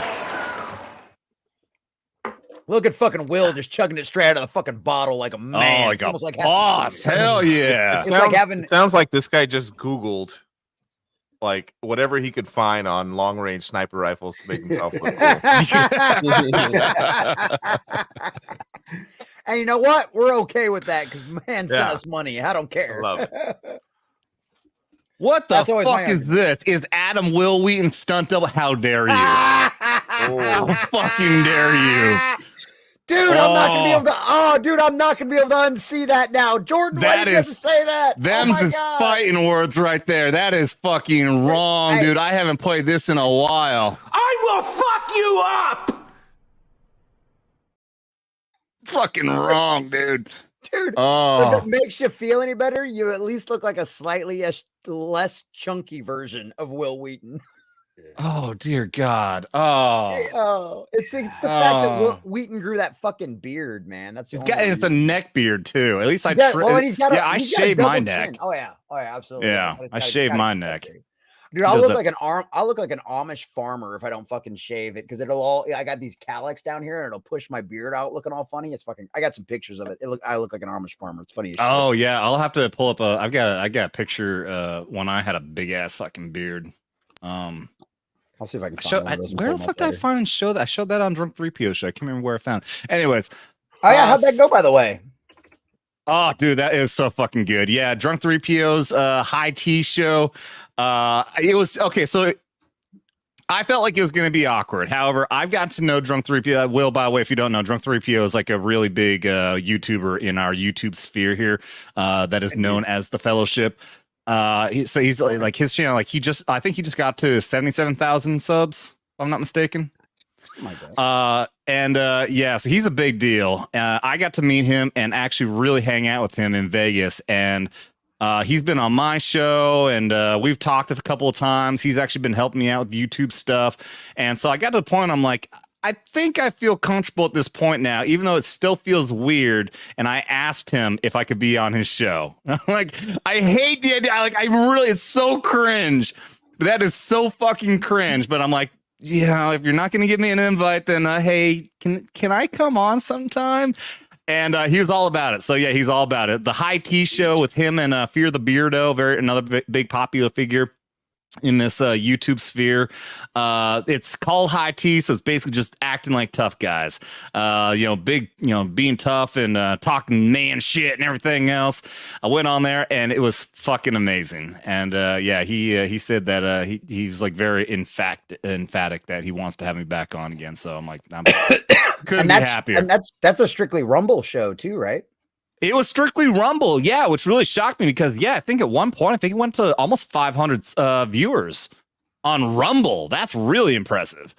Yeah. And that's actually what gave me the idea that maybe we should try doing the knife hands strictly on the Rumble side. So I think that would be I think that's gonna work out great, honestly. We get a lot of people over there on Rumble, and like you said, we can say. Especially when we're talking about the politics thing, we can say whatever we want. We can talk about the things we want. We can roast the people that deserve to be roasted over there. So yeah, Thursdays, I think that's going to work out great. And like I said, with the new system that Adam and I are talking about playing with, we'll be able to highlight all of your Rumble chats as well, which is going to be great because I use that system every day on my streams, and it works out great to highlight the Rumble chats. So. I remember, so I was on comics. I'm not trying to name drop here, but I was this being my birthday week, I've been so blessed that the day after my birthday, I got to be on Comics Division show. And there he used that program, EV fucking whatever the hell it's called. EV Mux.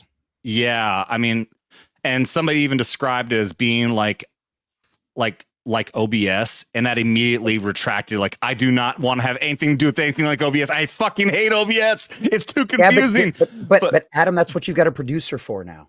But and the other thing is that they even said, and they showed the reasons why this is much more user friendly and easier to figure out than fucking OBS. It is. It's essentially OBS built on top of StreamYards is essentially what it is. So like, instead of like when we bring people in and it be an automatic, like what we've got here, like say if I like, don't take offense to this, Rob, but say I remove Rob, right? And I add him back in, he just pops right back in, right? Whereas on the EV Mux side, I have to switch the scene and I have to transition in the background in order to bring Rob back in.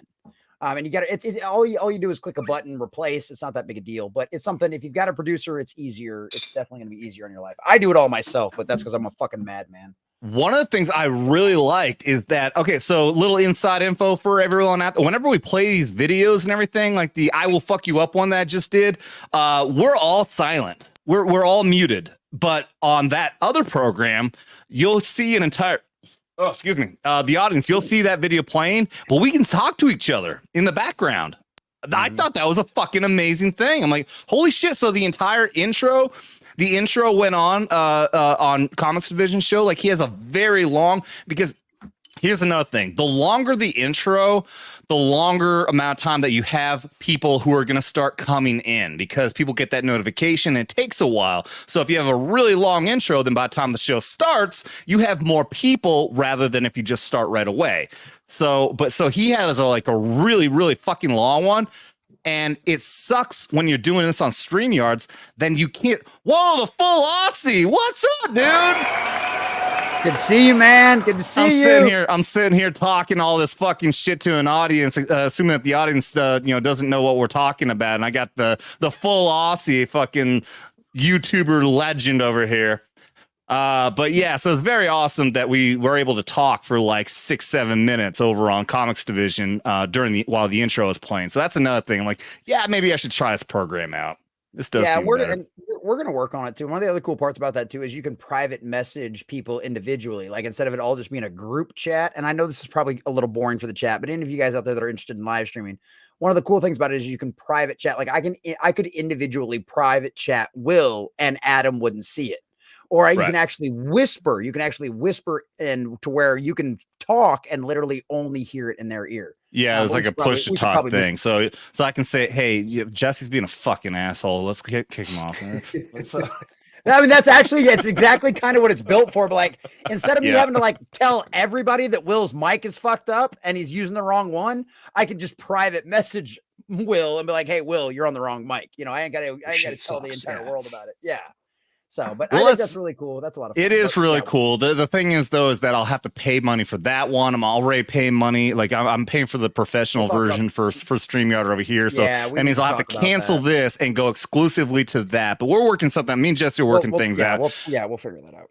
I think we need some more liquid courage after that fucking weirdo that we watched earlier. Ness, $20. I need liquid courage before I show you this fucked up beard that I had back. I saw that. I'm seeing that down there. I'm looking forward to whatever the fuck that is. Let's see. Which one haven't we done yet? Let's go to. Yeah, we're gonna do shot, but we're gonna watch Dermy dance, and I want to see Will's reaction after. No.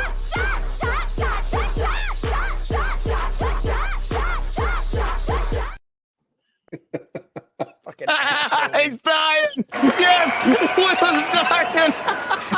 Thank you, Ness. I fucking hate that clip. Oh. Fucking hate that clip. Oh my god. That clip is the best when we have someone new on the channel who hasn't seen it before for that kind of reaction. All right. Now that you've made him suffer through that, right? Before I'm gonna show my beard off real quick. And then we're going to play the clip of Dermy getting roasted by Raster because making us suffer through that, we're going to have to do that. I like it. This is when I was working down at the port. Wait, that was you? Yeah, this is me. No fucking way. No swear to God, that is me. I swear to God, that is me. This was when I was working down at the port for about a year. I was working down at the port here in Corpus Christi. And obviously, I always still keep the same haircut because it's way cooler. And I live in a fucking southern state. It's fucking hot down here, and I love it. But yeah, I let the beard just fucking do whatever it wanted to do. And it was funny because one of my guys that was one of our main when you worked down at the port, I was a longshoreman, right? So we're unloading stuff and we're loading things on boats. That's what you do. And I got to run heavy equipment. I got to learn to be a crane operator. I got to learn this. I got to do some really cool shit working out the port. Hard ass fucking job, fucking 12, 14-hour days, sun up to sundown every fucking day. I went 35 days without a day off one time, but it was a lot of fun. You got to do a lot of crazy things. It was just one of them guys like hard, roughneck jobs. This is fucking the way we're built. We're weird like that. I can see how you like it hard. I like giving a card. I still don't believe this is you, man. Dude, I swear to God, I've got that jumper somewhere here in my house because that's actually a jumper that I got issued from the Air Force as those coveralls because I'm an aircraft mechanic and we got winter gear and that was actually one of the coveralls. So I used to wear them because we were out there and freezing our asses off. But yes, that is what happens when I let my beard completely and totally go. This is also about 30 pounds heavier than what I currently am as well. So but yeah, no, that is legitimately me and my crazy ass fucking beard. Hey, it's Chad swinging in for the first time. Ran across this channel from a suggested video. Awesome. Welcome, dude. Welcome to Vets Talking. I love that. I love that. I love going through the YouTube analytics and all that and seeing what videos and everything are recommending my channel. And it's so often I'm scratching my head and saying, why the fuck is that recommending my channel? But it's awesome, dude. Thank you. Thank you for being here.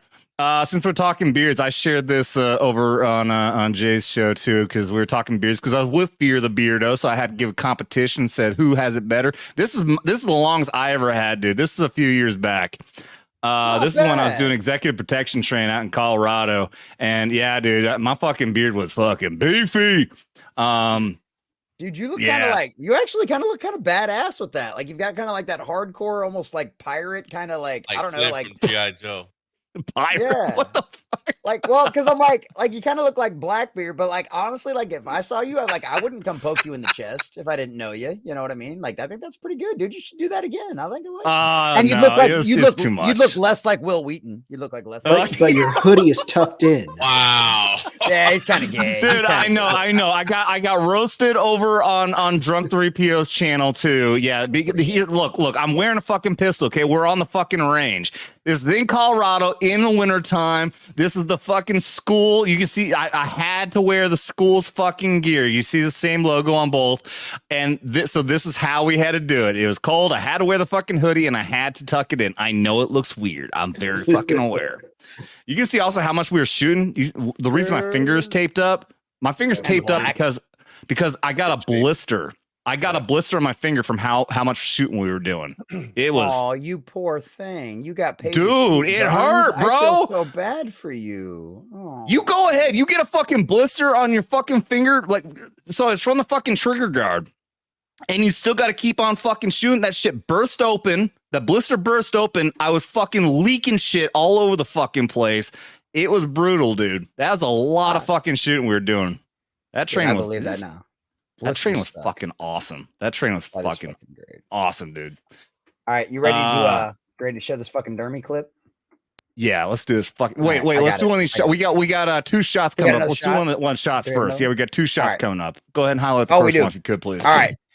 Wait, I thought we already did this one. Yeah, we already did that one.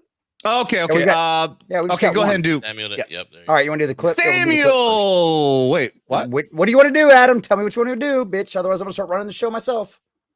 Wait, so we didn't do, did we not do both or what? What? No, we already did the other one. We haven't done this.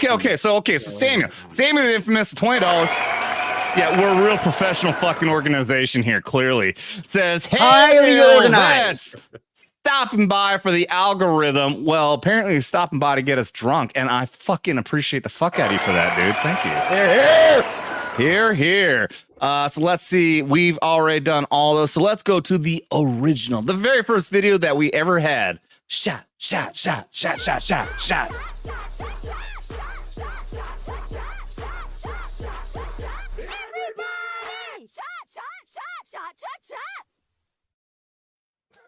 Hail to you, Samuel. Thank you very much. Cheers, my friend. Now, let us watch the video. The history, the historical document of the origins of that which is the love relationship between Dermy and Raster. Let's see if I can find it. Here we go. I thought you already had a...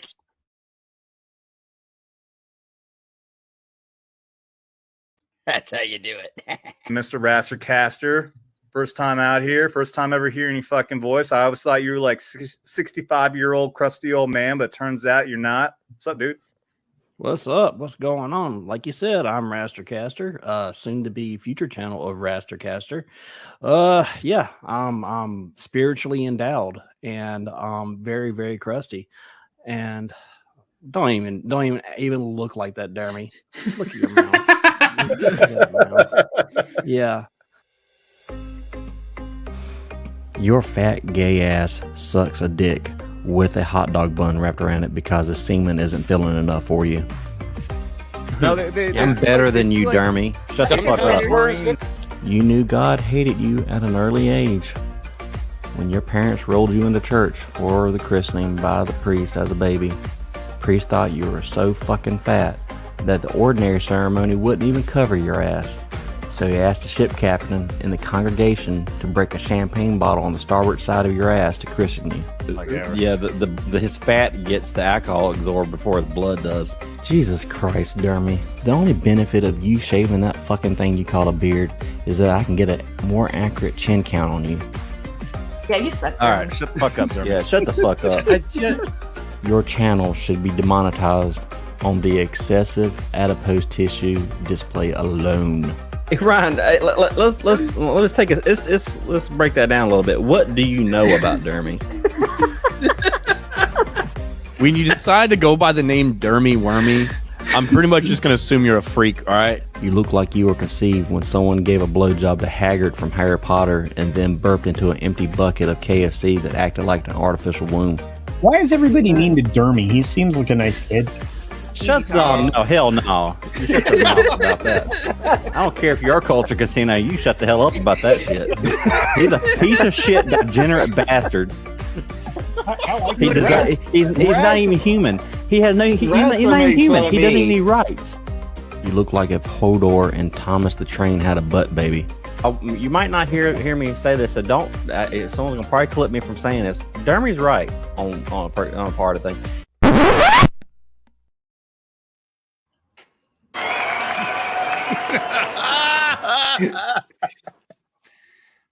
I was just realizing when we were playing that. That's probably new to Rob there too. You just found the channel recently. Yeah, I've seen that before. Oh, you I have? didn't understand what it was. Yeah. Oh, how long have you been watching the channel, dude? Probably probably last month. No Just kinda shit. checking things out. Yeah. How'd you find it? Because of Tom McDonald or what? No.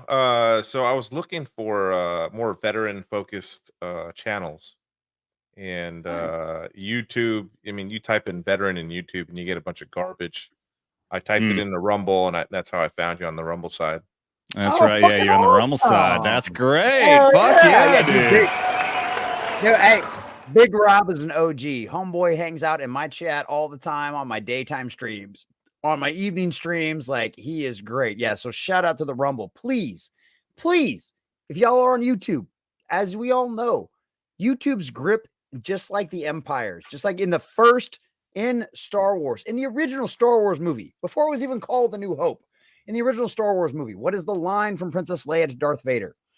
As you tighten your grip, more and more systems will slip out of your grasp. And that is exactly what's happening. YouTube is trying to tighten their grip down harder and harder. We saw what happened last week after people going after Gary, trying to abuse the system to try to get their channels taken down. Right? It's only going to get worse. I know Rumble, sometimes the app is a little rough. I know sometimes you got to download the Brave browser in order for all of that stuff to work. But Rumble is our safe space. Rumble is our backup plan. And I hate to use the word safe space, but it really is, because it's an actual legitimate safe space, because they will give us the ability to say whatever we want. Not only can we say whatever we want on Rumble, but we can watch trailers. We can review trailers for you guys and not have to worry about getting copyright claimed for them. We've got a very good example of a video that we're going to put out as a Rumble exclusive here very shortly. It's me reviewing the Merry Little Batman trailer. I can't review that on YouTube. Why can I review that on YouTube? Because YouTube doesn't understand what fair use actually is.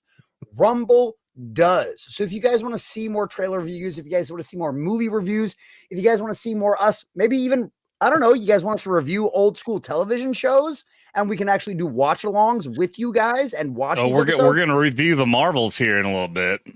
Come find us on Rumble, because over on Rumble, we can do that stuff. Rumble understands what fair use is. So please come find us over there on Rumble, because it is worth every fucking second of being over there.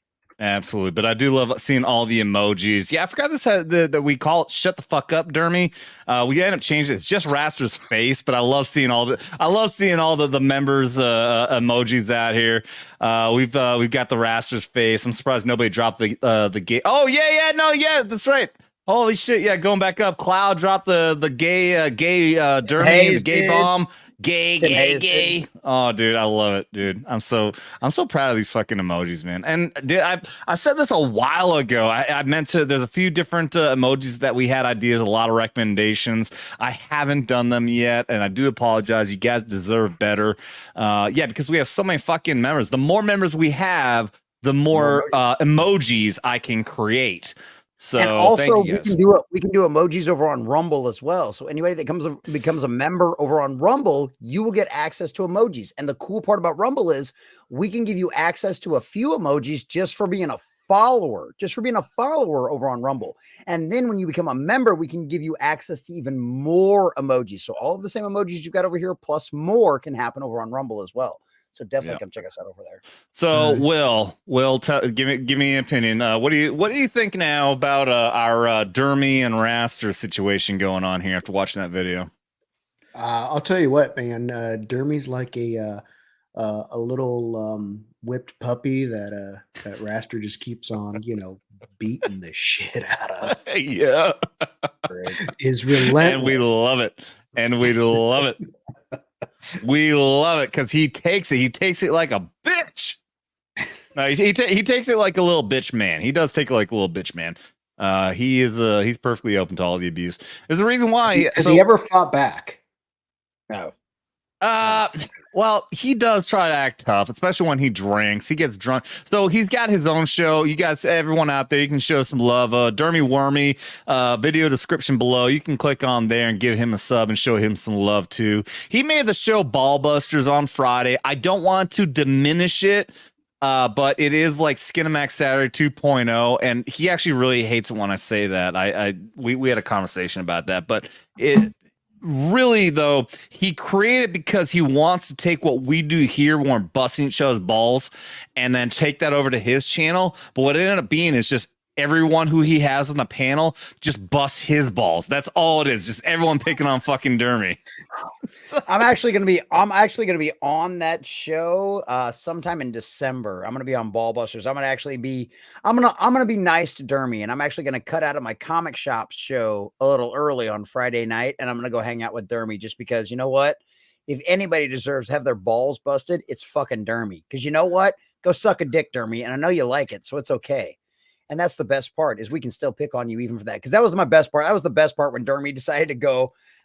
Guys, I'm talking to it's a non-gendered person that's actually a dude and has a dick. So Dermy's officially at least by. Yeah, how did you miss that? Like that happened. Like no. I know he made like the announcement here. I think it was well, maybe he did it first on his channel, but he did say he is actually dating a dude. Which all of us were like, okay, now nobody's fucking surprised that you actually do actually like dudes. You like that, but I didn't know this person's like non-binary or something. Well, they're like a cosplayer, and so they go as like non-binary, and so like that's why that's Dermy's argument for it, I guess. I don't know. Either way, Dermy, you're still sucking a dick. You're still sticking your dick into dude's ass. Like either way, you're still fucking gay. Like, you love your.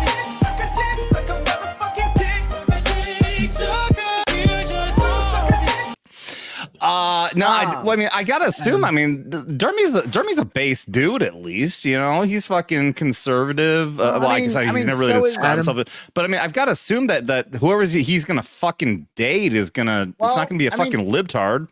I mean, think about it because like we've got devil. Yeah, I've got a dip, guys. Okay, see you guys later. Bye, devil. Bye, bitch boy.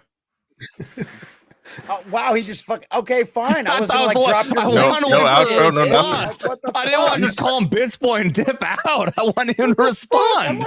I'm like trying to drop his links and shit. And the motherfucker's just like, no, I'm leaving. Well, fuck you too, devil. Last time I Fuck dropped your you. links Get the in hell chat. out of here. What a His links are in the video description below. He They're does also have in the his chat. Beazel Hub show, the shows that he does every single Sunday. It is a fun time. Show him some love and check it out. So. Absolutely. Yeah, I mean, now yeah. Dermy's been a fucking conundrum. Yeah, like he is our punching bag. We call him a punching bag for a long time. We call the joke has been the gay joke for a long time. Then he actually came out and said, "Yeah, I'm dating a dude." Like, Yeah. okay. Well, what's funny also though is that when he made that announcement on this show, I gave him credit and said, I'm actually really happy you said you're at least dating somebody because you actually have a good attitude, whereas you've been a fucking bitch ass negative fucking little fucking twat waffle for like months. But he actually had a good attitude finally. Like, all right, that's all you just need some dick. All right, good. Literally, he just it's like a girl, right? Like what do we always bitch about Kathleen Kennedy? Like she just needs a good dicking down, right? Like she's just a good man, just kind of like slap her around, fuck her in the ass, show her who's boss. You know what I mean? That's kind of what Kathleen Kennedy needs. Apparently, that was the exact same thing Dermy needed. Did you guys see the Kathleen Kennedy South Park? The Pandaverse. We talked about that here. Did we cover that? Dude, I cannot get enough of that shit, man. Dude, it was so fucking good. And you know what's funny? Oh, you know what? Big Rob, that is an absolutely perfect transition because I am going to pull something up because that is go ahead and pull that up, and I want to show some love over on Rumble. Colorado Red please. 87. So apparently, I'm seeing wow, can't unsee that. Yeah, I think you were talking about Dermy's tits. But he also put on an American flag. You guys are awesome. You're awesome, Colorado. Thank you very much showing the support and love over there on the Rumble side. Thank you. I'm sorry that we can't show your messages here on. We will be able to soon. I mean, hopefully, I DM'd. I sent a message to directly to StreamYard. Said, "Man, you guys got to integrate Rumble," and they said they're on it. Maybe they'll do that. But yeah, let's go ahead and talk about this shit show called The Marvel. Which let me go ahead and start this off by saying I watched this movie just a couple hours ago. What the fuck did you really? I did not pay money for it. That's all I'll say. Oh, okay. All right. But I watched this movie. And wow, what an absolute dumpster fire piece of shit. I mean, it's not even like I've heard people say Captain Marvel was super woke with the fucking feminism shit and all that. This did not have all that feminism crap. The only problem is that it's like nothing but fucking women. But fucking women. That would have made the movie better. It's nothing but women. And there are woke moments. I think people even missed it. Like there's a scene in the beginning when they're all fucking swapping places in fucking Miss Marvel, the fucking Indian girl, fucking Pakistani girl's house. And the parents of this girl, the dad is like down on the ground and like acting like a bitch, put his hand when one of these fucking Creed dudes about to like stab him. And it's the mother that jumps in and jumps over the father and says, "No, shit, don't hurt my husband." Yo, kiss my ass. Dude, yeah, this is a feminism piece of fucking shit. And it's not because it's all women. It's not because it's feminist. This movie sucks. Well, this is the thing, right? This is the thing, right? Because Barbie was absolutely 100% a feminist movie, right? There is no doubt about that. Like, all you had to do was listen to the directors. All you had to do was listen to the writers, right? That movie was nothing more than feminist propaganda. The fact is, though, it was written well enough that where a lot of people thought it was funny as fuck. They thought the propaganda was just a joke. They thought it was a laugh, right? And that movie made over $1 billion. The same people that praised Barbie, loved Barbie, are trying to come out there right now with every fucking excuse among the sun.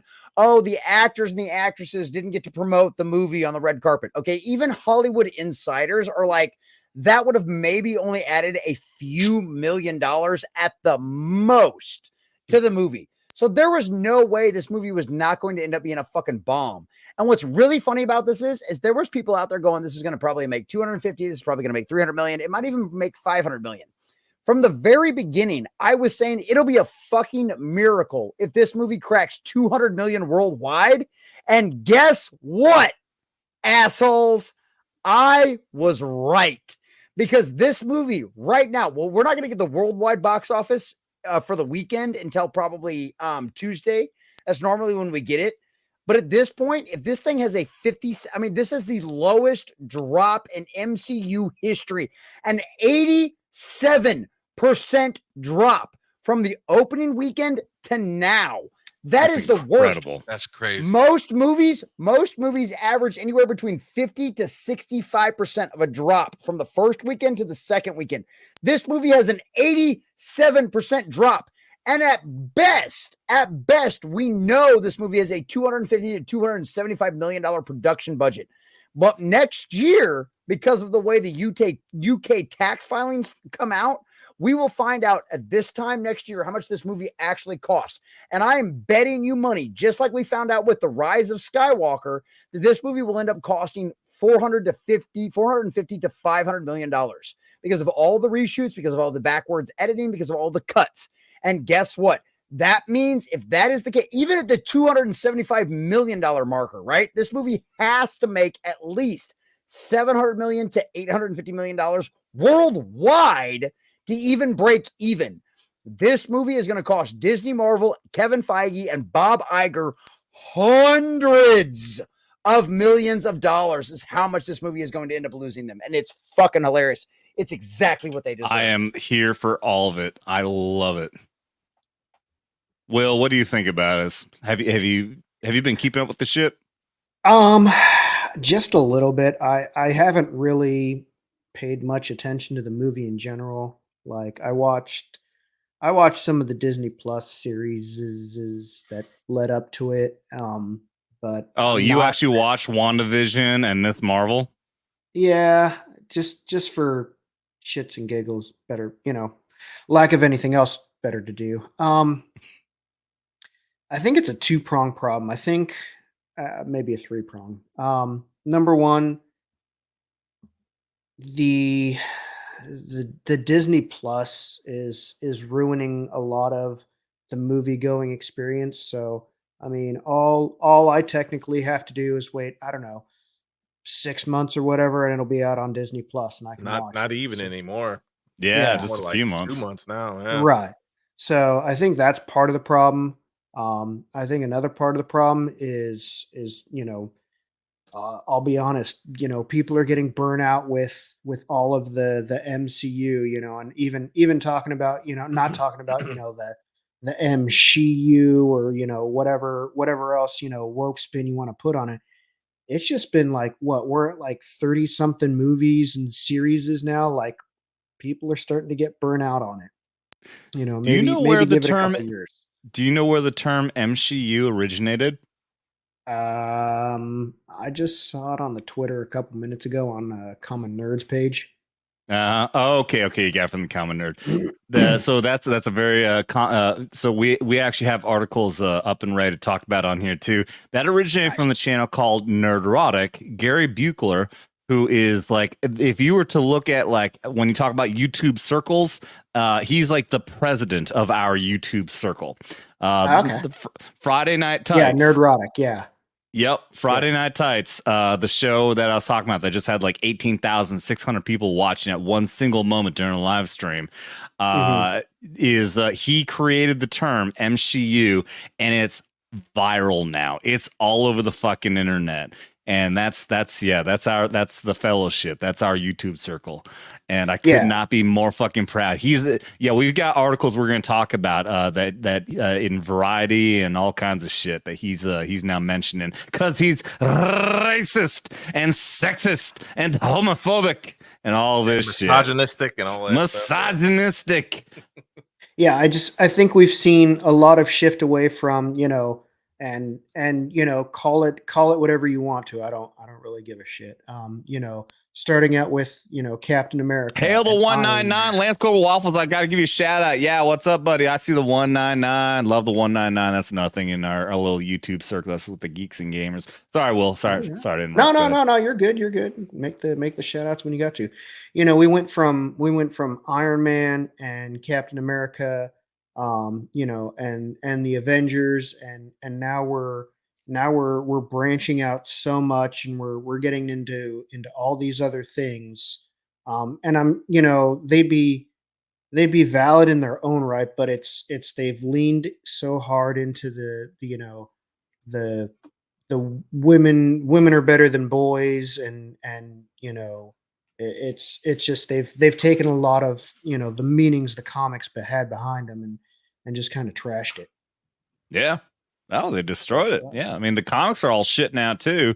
But yeah, all of it's, I mean, the comics are bad enough, but yeah, what they're putting out now in the content for TV and movies is just, I mean, it's so much fucking worse. I was never even a comics person. I'm now an Isom fan. I got my Isom comic books, but that's it, dude. Yeah, Will, by the way, I got to get you into Isom. Yeah, if you like comic books, I got to get you into Isom. Eric July, one of the most, that anyway. Duke Man's Archives. Yeah, so these are the cards. These are the cards that Rippa reversed with released with ISOM #1, and these have way more information about all of the characters. And it was funny because I had Adam. I've been on 2 or 3 streams with Adam, which is the one of the editors. He's the editor. Technically, Rippa's the editor in chief, but Adam's the main editor. He's the guy that's editing. He edited Alpha Core. He's editing Yaira right now. And it was funny because I showed him these 2 cards a couple of weeks ago. And I was like, these are my guesses for the main 2 characters of Alpha Core.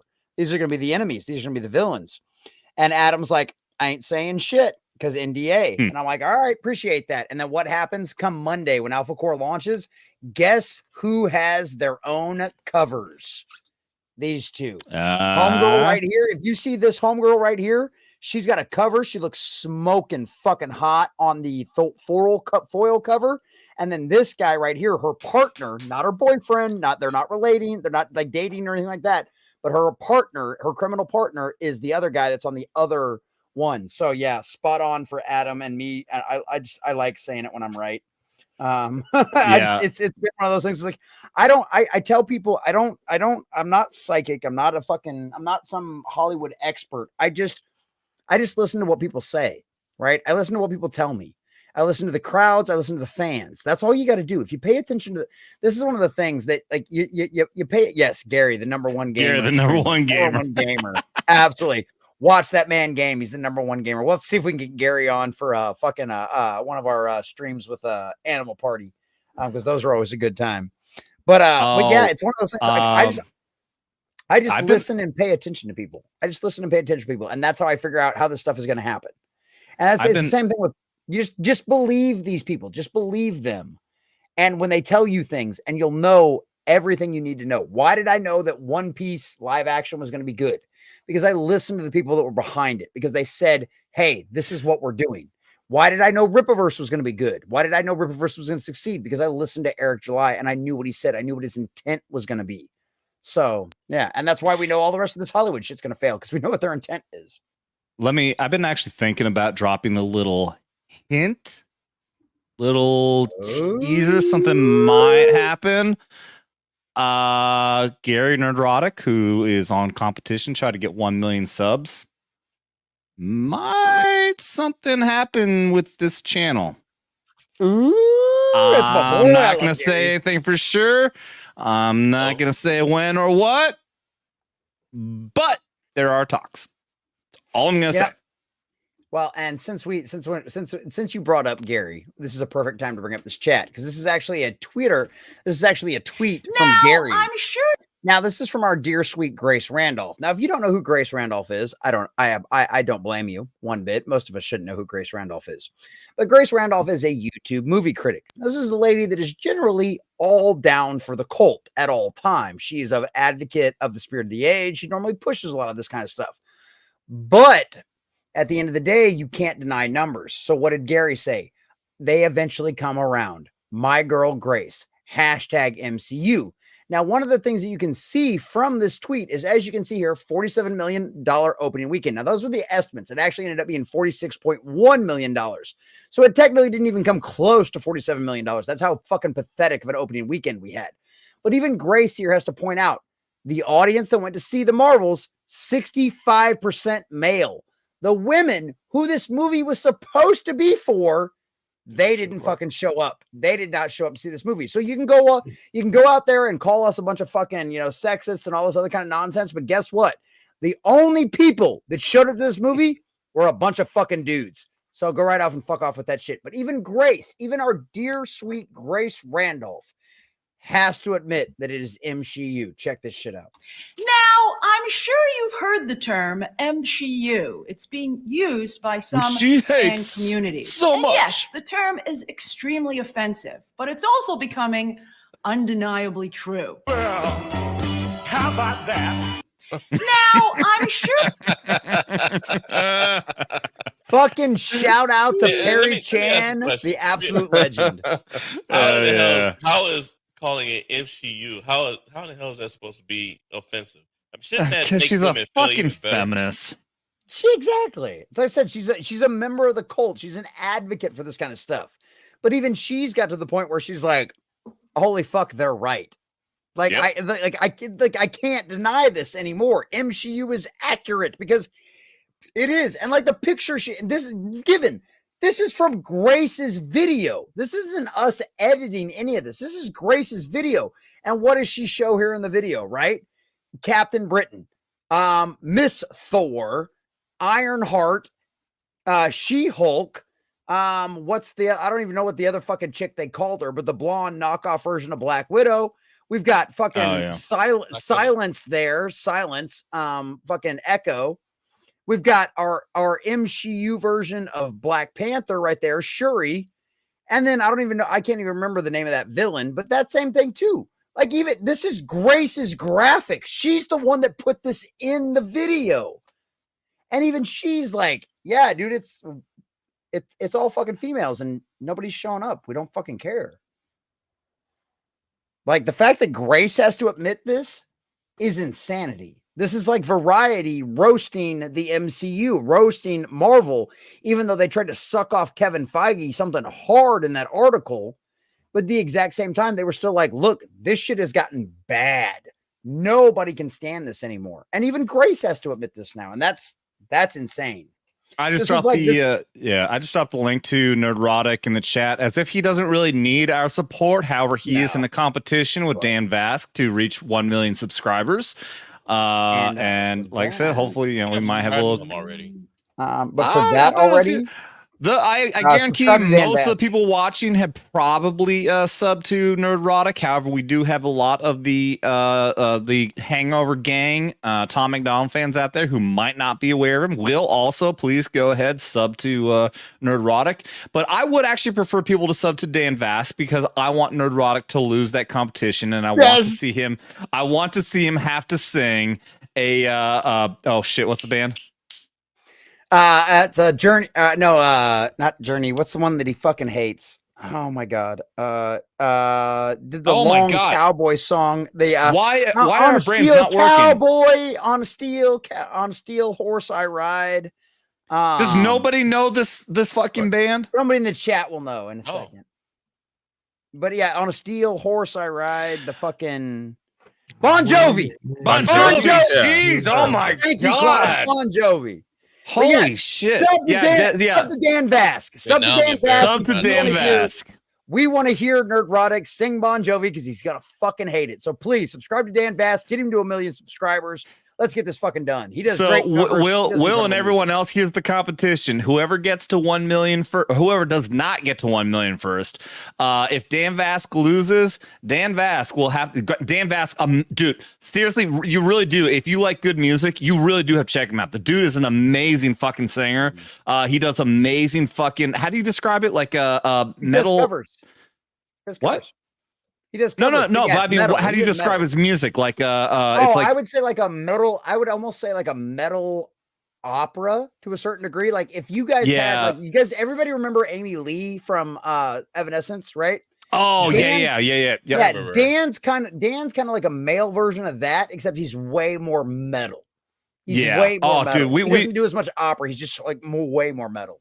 Yeah, we played his version of Amazing Grace, and oh my god, that's chilling. Oh, God, it's so good. Yeah, I mean, we got to play. I want to pull him up and play. And I'll play pull one something. up. I'll pull one up. Yeah, I'll pull one up, some. because Not Amazing Grace, because we've already played that. But find like his top he's got the one. Number of the Beast. His Number of the Beast. His new one that just came out 2 weeks ago. You guys like the I want to play. I want to hear a cover. I want to hear a cover or something. Okay, you want to hear? But anyways, the bet is that Gary has written a song because Dan has a man bun, which I think we should all agree man buns are gay. Yes. And so Gary has written a song called "Man Buns Are Gay." And Dan will have to sing that song, but I don't think Dan will really have an issue singing that song. However, if Gary loses and does not reach 1 million first, then Gary will have to sing a Bon Jovi song, which he hates Bon Jovi. And he has to sing the song of Dan's choice. And I want to see that. I really want to see that. So do sub to Dan Vask. And hair metal, says Samuel. Okay. I feel like there's I know it's metal something. Animation Overlord says, hail to you. Animation See you, my Overlord. friend. Welcome. Yeah, he's a good friend of my channel. It's always good to see Animation Overlord. Awesome. He's almost always on my live stream, on my daily live streams, dude. Animation Overlord's great. Yeah, he's almost. And we got Paul Hadouken. Says Dan Vass is a modern day Bruce Dickinson. There you go. I hope I'm not the only one who doesn't know what Bruce Dickinson is. Not a fucking clue. Not a fucking clue. But you know what? Right, I do let's go ahead and play this. Let's play some Dan Vask. Up to Dan Vask. This is Heaven is a Place on Earth. And if you guys have not listened to this, you're in for a fucking treat. This is one of my favorite. This is don't worry about pausing. Last time we did this, we did not get any copyright. He won't. No. Dan does not copyright. He actually allows us to use all of his songs. So honestly, if you want to use one of those for the outro credits or something like that, Adam, just tell me what song you want to pick. Let me know, and we'll make sure we add that one to that because Dan doesn't give a shit, and I love Dan for this. So sounds good. Yeah, Heaven is a Place on Earth is one of my favorite songs. The original is by Belinda Colada, like he says right here, and oh god, he does such a good job. Anybody want to say anything else before I play this? Go ahead. Just play it, dude. All right. Oh, baby, do you know that's right? Oh, heaven is a place on earth. They say in heaven, love comes first. We'll make heaven a place on earth.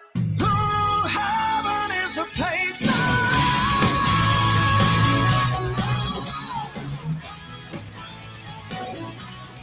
Did you turn down? Yes, I can.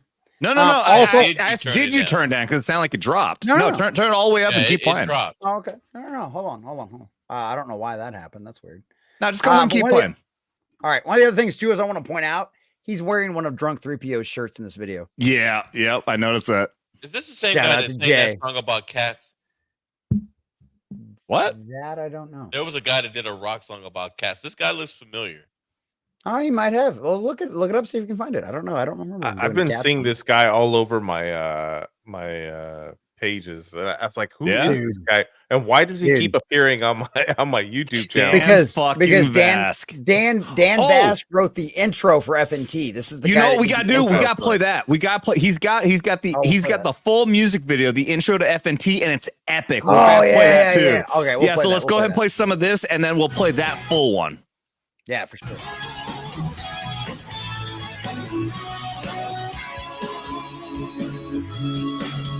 When the night falls down, I wait for you and you come around, and the world sublime with the sound of kids on the street outside.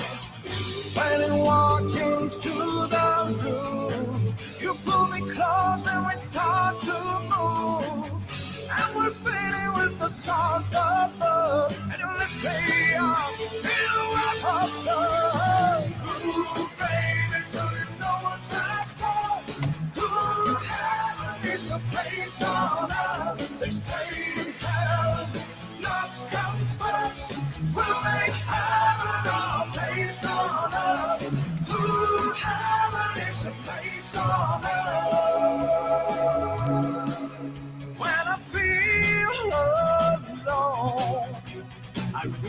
you and to bring me home when I'm lost at sea. I hear your voice and it carries me in this world we're just beginning to understand the miracle of living. Maybe I was afraid before, but I'm not afraid anymore. Ooh, baby, do you know what that's worth? Ooh, heaven is a place on earth. They say in heaven, love comes first. We'll make heaven our place on earth. All right, let's go ahead. Jesse, go ahead and pause it. I really love this song. I don't know what. No, for some reason the audio kept dropping lower and lower. I don't know why. Weird. Yeah, it's weird. I mean, I was loving it. I was digging it, and I know especially what Dan does. Like towards the end, he picks the fucking energy up, and I was really looking. I'm sure that towards the end is gonna be something great, but I don't want to play it all the way through. But no, no, hold on. I've got. So I've got the FNT intro ready to go, though. I really want to play this. You guys, for all of the Hangover gang out there, for Will, Big Rob, any of you who have not watched FNT, if this intro does not get you hyped up to want to watch this fucking show, then I do not know what the hell I can do for you. So check this shit out. Let me make sure the volume's all the way up. And I also want to point out my boy, the Ginger Ninja, is in this video, as well as our dear, sweet, beautiful tugs. But yeah, my boy Ginger Ninja is in here, and he is a great comic book artist. Go check out Ginger Ninja. But yeah, he's in this. Hell yeah. Check it out. Garrett, my boy. Oh, this is the original one. This is the original. Yeah, this is not what you see every Friday. This is the original video.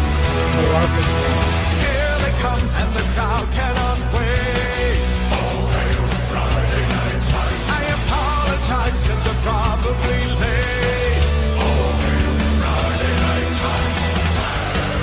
Radical lights and highly organized. It's Friday Night Tights, Friday Night Tights. If you're still not offended tonight, oh, hail Friday Night Tights. Rest assured that the chances are high. Oh, hail Friday Night Tights. Radical lights and highly organized. It's Friday Night Tights, Friday Night Time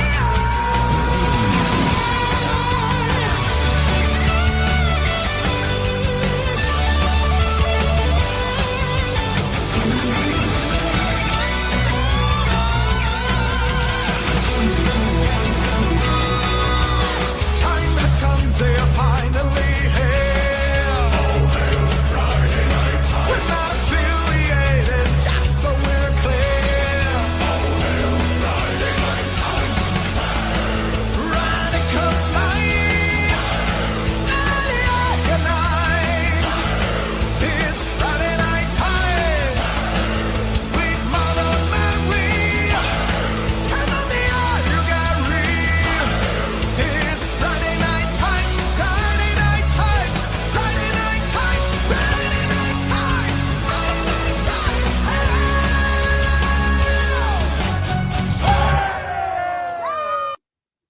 And that right there, that's Gary right there. That might be Jeremy over here. Is that Nick Weiser? That's my boy. That's my boy. I never Nick even realized Weiser. that's Nick Weiser. Holy shit! That's my Yeah, boy. Nick That's my best Weiser. We got friend. him locked in. He's coming in. When's Nick Weiser gonna be on? The 8th, I think. Hold on, He'll be on soon. He's been on before, but we're gonna have. Yeah, you got him locked in and come back on. But yeah, dude. Oh man. Yeah, okay, so this is the actual music video that Dan put out, but when they do the intro, it's a bunch of fucking they got a bunch of photoshopped like it's funny as fuck. But yeah.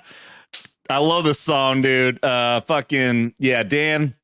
made that video for them, made that intro for them. Amazing fucking song. I remember him. I went back and watched the video, the show, because I didn't find them until after all this was done. And he was telling the story that when they filmed him doing that, and he's got the AR-15 and he's smoking a fucking cigar, they said also they oiled him up, and he was afraid that because he had a lit cigar that the oil was gonna set on fire and was gonna burn him in the making of that fucking video. Like, that's fucking great though. Yeah, that whole video, it's a cool video. But the part where they zoomed in on him holding the AR, like, look where his finger is. Yeah, I don't know why. I'm just trigger discipline. Trigger discipline. I know. And another thing is too, it wasn't in that video, but when you watch the intro to Friday Night Tights, one of the things is too is that what is it he does? So they show him like as the song is building up before he starts singing, he's holding the AR. He does one thing. I think he slams the magazine or something, but then you see him crank the fucking tightening knob on the sight, on the iron sight. Like, what was that? Why? No one grabs their AR-15 and makes sure to tighten down their fucking optics. I'm like, what are you doing, dude? And I say it every single Friday, and every single time I see that, I'm like, oh, why did you do that? Dude, it's fucking great, and it's so funny because too, and obviously, like I said, we know Dan. We know Dan lives in a country that, you know, guns and stuff like that. It was probably a fake gun, but it's one of them situations where it's like it's still really cool, and the fact that Dan went out of his way. He's in Brazil, right? To make that, yeah, he's in Brazil. He lives in Brazil. He's a Brazilian. And so that's why it's always funny. That's why the joke's always made. Like when, you know, Dan gives you a super chat, or, you know, you actually end up having to pay money. Why? Because, you know, Brazil's money currency is such shit. It's such shit. But like Dan does great. You know, I mean, Dan does video game streams. Like, so go subscribe to Dan Bass because we want to hear Gary have to sing Bon Jovi. We really That's do. Right. But like but also Dan, ahead, like Larry. Dan does incredible covers. Dan does incredible. All right, guys, I gotta jump up and go take care of something. I'll All right, connect Lawrence. if I can. No, Larry, the black men are supposed to be late. They don't leave early. Well, technically, I was late. I think we were supposed to be here 10 minutes. Yeah, he was. Yeah, he actually was. Wait a minute, He what the actually hell am I was. talking about? I'm Either way, being late. Lawrence, go buy a pack of cigarettes and never say hi to your children ever again. Hold on. Did he just say we got to be here 10 minutes prior? Do you guys No. really do that? No. I do. Oh my god! I am. Ask Will. I was here 10 minutes early. I'll be in touch with you after. There's some things I wanted to talk to you about. I'll be in touch. All right, brother. All right, sounds good, dude. Anytime, man. Anytime, brother. You know I'm here for you. Army You know I got you. veteran Lawrence, not everybody.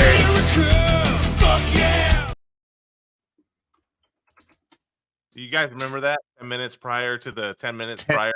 You got 10 minutes prior to 10 minutes prior. Yep. So yep. I was so in Air Force Tech School, they have what are called ropes.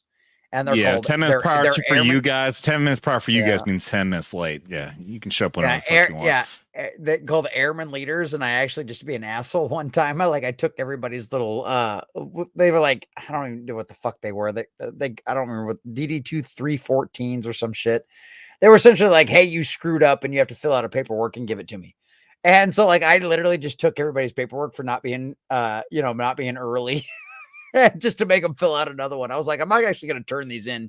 You're not actually getting in trouble, but I'm just going to, because, you're supposed to show up 15 minutes early. So I was just like, I'm just going to take all your shit just so that you have to fill out another one. And it was funny because these assholes got all butthurt. They're like, oh my God, you're going to get me in trouble. I'm like, no, dickhead. I'm not that kind of person. Like, I'm just going to take them from you and make you fill in another one. I'm not going to actually turn these in, you fucking idiot. I'm not trying to get you in trouble. After years of showing up to formation, for me it was over 20 years showing up. In regiment it wasn't quite so often, but 10 minutes prior to the 10 minutes prior formations at 6 o'clock showing up to work. I promised myself when I retired that I was going to just kind of be at my own schedule. I was never going to get up early, and I was never going to go to sleep at certain times. And I've felt that. Since I retired, I get up whenever I get up. After I got out, I was pretty much complete opposite. Anything I had to do my entire fucking 9 years in the army, I did the absolute fucking opposite of. I turned into a complete fucking night bird, dude. I fuck mornings. I am not getting up if I don't fucking have to. No fucking making my damn bed. No fucking anything dress right dress. Fucking complete fucking anarchy. I can't fucking help it. I still get up. I have to have my routine. I have to have my schedule, right? So that's why I have live streams at 11. So I have live streams at 6, right? Because I have to have my schedule. I have to have my routine, because if I don't have my schedule, if I don't have my routine, it fucks my entire day up. It throws me off, because otherwise my happy ass will lay in bed all fucking day. Like, no bullshit. I really will. And so, like, I have to have my schedule. I have to have my routine. And it's really funny because, like, when I don't have it, like, my entire day feels so screwed up. And, like, I can't handle it. I don't do good without a schedule. Like, the military was probably the best thing ever for me, because I don't say this to try to boast myself, but I'm not a dumb guy, right? I'm kind of intelligent. I have a good reading comprehension skill. Let's just put it that way. I have a good reading comprehension skill, right? I can read things and remember them. But I have to have a schedule, because otherwise I will be the lazy fuck that will lay in my bed and consume information all day and not do anything with it. So you have to give me a schedule. You got to give me a routine. I cannot do it. And so, yeah, when I became essentially independent job wise and was able to do, only be dependent on my chat and my customers, it's like, no, I had to have a routine. I had to have a schedule. I can't do it. Can't do it if I'm not. I fucking hate that shit. I can't do it. I got to have a routine. Yeah. After I retired, I kind of promised myself a bunch of things, like the schedule thing. I was never going to force myself to get up at 5 a.m. to go do PT, all kind of like the basic stuff, If I get up, I get up. If I don't, I don't. Like, whatever. I'm not going to shave anymore. Tired of shaving. I've been shaving for over 20 fucking years. I'm done with that shit. Haircuts, I started off in regiment. We started off with the high and tights, and then eventually moved away from that stuff. But I promised myself, like, I'm just going to let my hair grow. I'm just tired of getting haircuts every 2 weeks or whatever. And I kind of held all of these things. I just want to be, just kind of fucking leave me alone. I'm not gonna to keep any of those old habits, and I've held it since I retired for the last few years, and I like it. But yeah, if I don't keep myself at least mission oriented, I'll probably do what Jesse said. I'll probably just stay in bed all day. So I gotta keep myself busy. I'll tell you what, I definitely have to give myself more to do, but I'll say so, at least with the haircut thing. So yeah, same thing. Like, so we talked on Thursday, we talked about, I was in, 74th Lord's Detachment. Long Range Surveillance is run by all former 75th Ranger Regiment. All NCOs were prior, every single one of them. It was like a fucking requirement. So yeah, it was all fucking, you better have a fucking high and tight. I mean, a legit high and tight. I'm not joking. We had a new first sergeant take over when I was out in Iraq, and my high and tight was not perfect. My high and tight was not perfect. It was not a legit, and I actually got an Article 15, a company level Article 15 from this asshole fucking first sergeant, because I didn't get a perfect fucking high and tight. But when I was in LURS, not LURS, but in PSYOP, which is a part of psychological a part of special operations, there's a little bit more lax there. And I said, okay, I'm finally going to try this out. And I grew it out.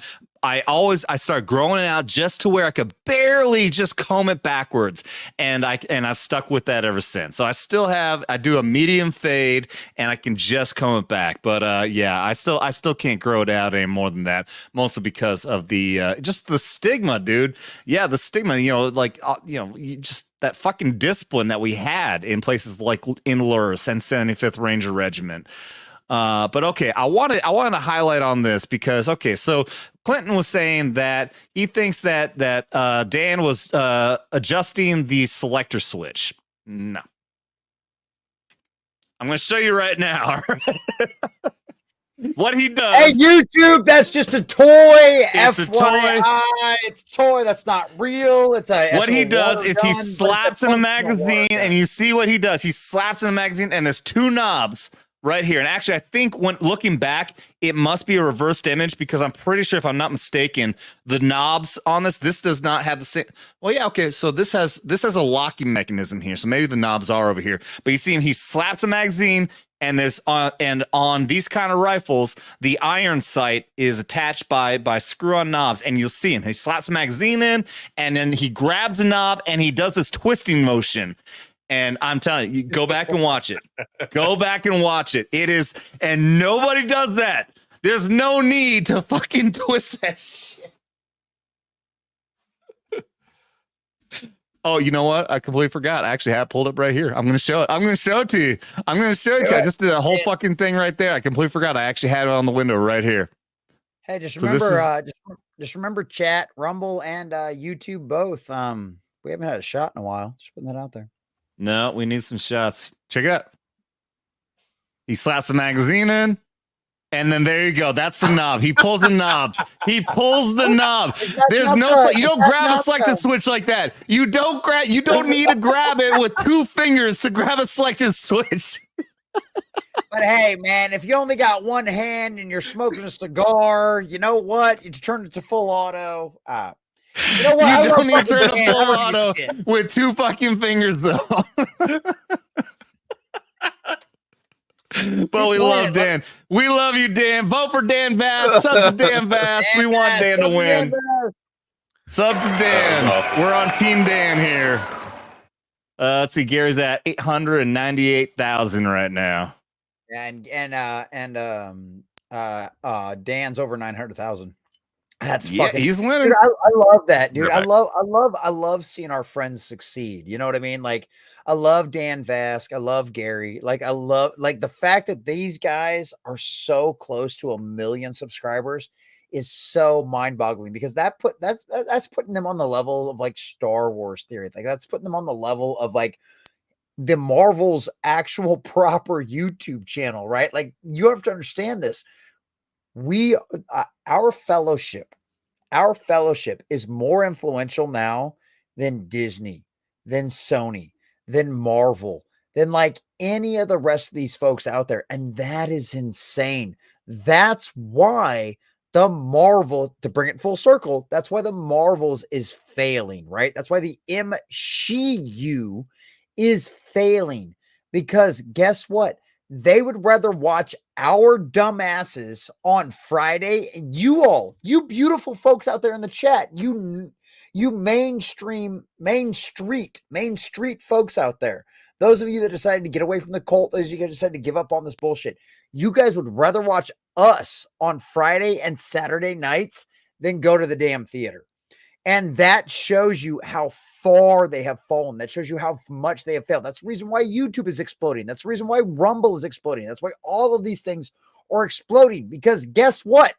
The entertainment that the mainstream and Hollywood wants to give you sucks ass.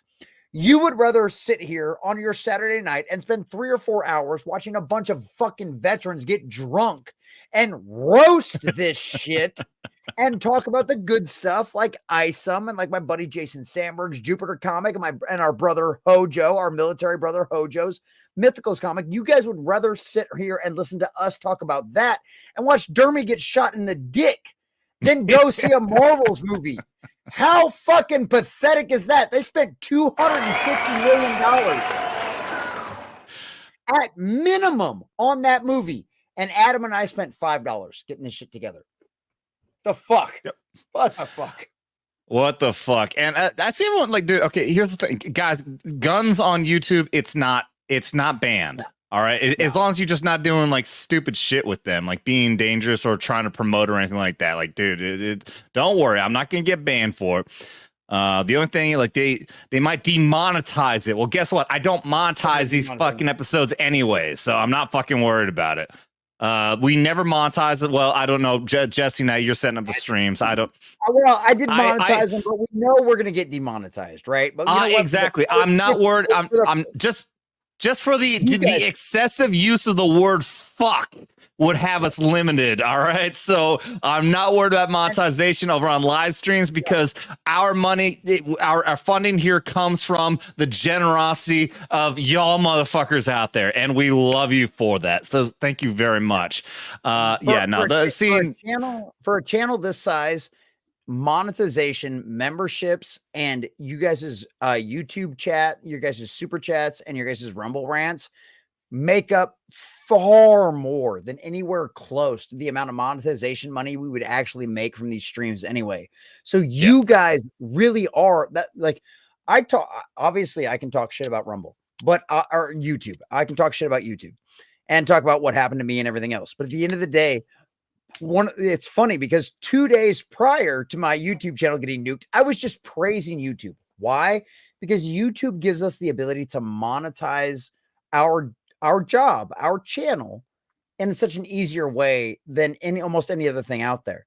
And fortunately enough, Rumble has picked up that exact pace. The only thing that Rumble is missing right now is gifted memberships. Other than that, it's the exact same thing over on Rumble. And the difference is Rumble doesn't take a 33% cut like YouTube does. Every super chat that you guys send over on the YouTube side and not doing it on Rumble causes Adam to get a 33% tax. Okay. Yep. And so for those of us that are, you know, we're the guys, we're the libertarians, we're the anarcho-capitalists, right? That's the reason why we're out there making our own comics. That's why we're out there making our own stories, right? Because we're going to tell the mainstream to fuck off. We're going to tell the legacy to get bent, and we're going to do it our damn selves, which is exactly if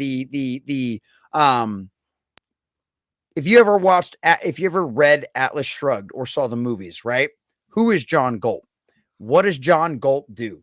John Galt goes out there and builds his own society and waits for the Western civilization to collapse. And then by the time the Western civilization, spoilers for anybody who hasn't read a book that's literally like 50, 60, 70 years old, when the Western civilization collapses, then John Galt and his crew go back in and go, okay, now we'll help you fix things because now you've realized how fucking bad things have gotten. And that's exactly what's happened now in the modern entertainment. That's exactly what's happening. I'm sorry, dude. Abaru, I'm so sorry. Oh, shit. Thank you. Yes, Abaru, I forgot about you, brother. I am so sorry. Stream Elements, I am so sorry, brother. But yes, that's exactly what happened. And that's what we're doing right now. Ripa, Jason Sandberg, Hojo, all of us out there, we are the John Galts of Western civilization. We are the ones winning the culture war now because guess what? The main street has rejected this just as much as what all of the OG nerds and geeks have. So thank you. And once again, and Abaru, thank you again for that, brother. Thank you. Yeah, thank dude, you. that's crazy. I have I have Stream Elements pulled up over here. I'm so sorry, dude. I don't know how the fuck I missed that. I guess we were just getting distracted.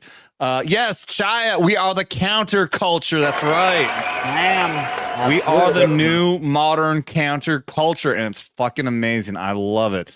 Will, what is it that you do, bud? You do game streams, right? Yeah, it's been a long time, but I used to. You got to give us a link. Where do you do your game streams on? Right now I don't actually have a link. I used to do it on Twitch, but them and Amazon. You got to get on Kick. Yeah, that's you where I'm, get on I'm Kick. Heading to. Yeah. Dude, I never know like what's the current thing. Kick, Twitch, Odyssey, Parlor. So Twitch, Twitch got really bad. Twitch fucked over a lot of people. So Kick is like Rumble. Kick is like the Rumble to YouTube, as Kick is to fucking Twitch now. Twitch, yeah. Kick actually bought the rights from because Amazon owns Twitch, so Kick licensed the rights from Amazon for Twitch's software for their programming. And so essentially what Kick did is made a clone of Twitch, except it's all funded by gambling money, which means they don't give a fuck about censorship because they're like, we're going to get all our money from gambling. So you guys can come over here and say whatever you want. And Amaranth, obviously a lot of the rest of those that have gotten in trouble for hot tub streams and stuff like that have moved over there. And also a lot of us in the fellowship, because we got nuked from Twitch or got censored on Twitch, we have all moved over to Kick now. I know I think I'm 3 followers away from Kick being monetized. And as soon as I get those 3 followers on Kick and get monetized, I'll be doing a lot more gaming streams over there. And also when we get the Vets Talking Kick set up, which we are going to do when we get the Vets Talk Kick and set up, a lot more of our game streams Which will it be is. more It is exclusively- set up.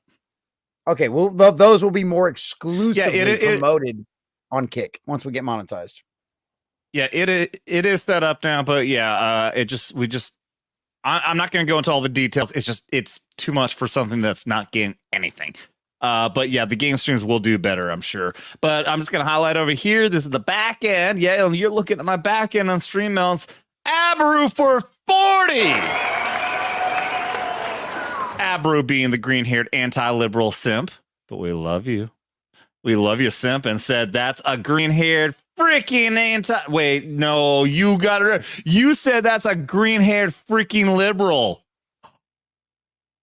You forgot to put in the anti. Abaru, Oh, no. Abaru, drop it. Did you mean to say that's a green-haired liberal? Or did you just forget to put in the anti? In any case, that's $40. Thank you so much, Abaru. We love you, buddy. Thank you much, and I love you sipping over our green-haired anti-liberal Marine veteran Tiff, who unfortunately is not here, but we are going to give you the ability to mushroom stamp and drop your balls on Dermy's fucking head.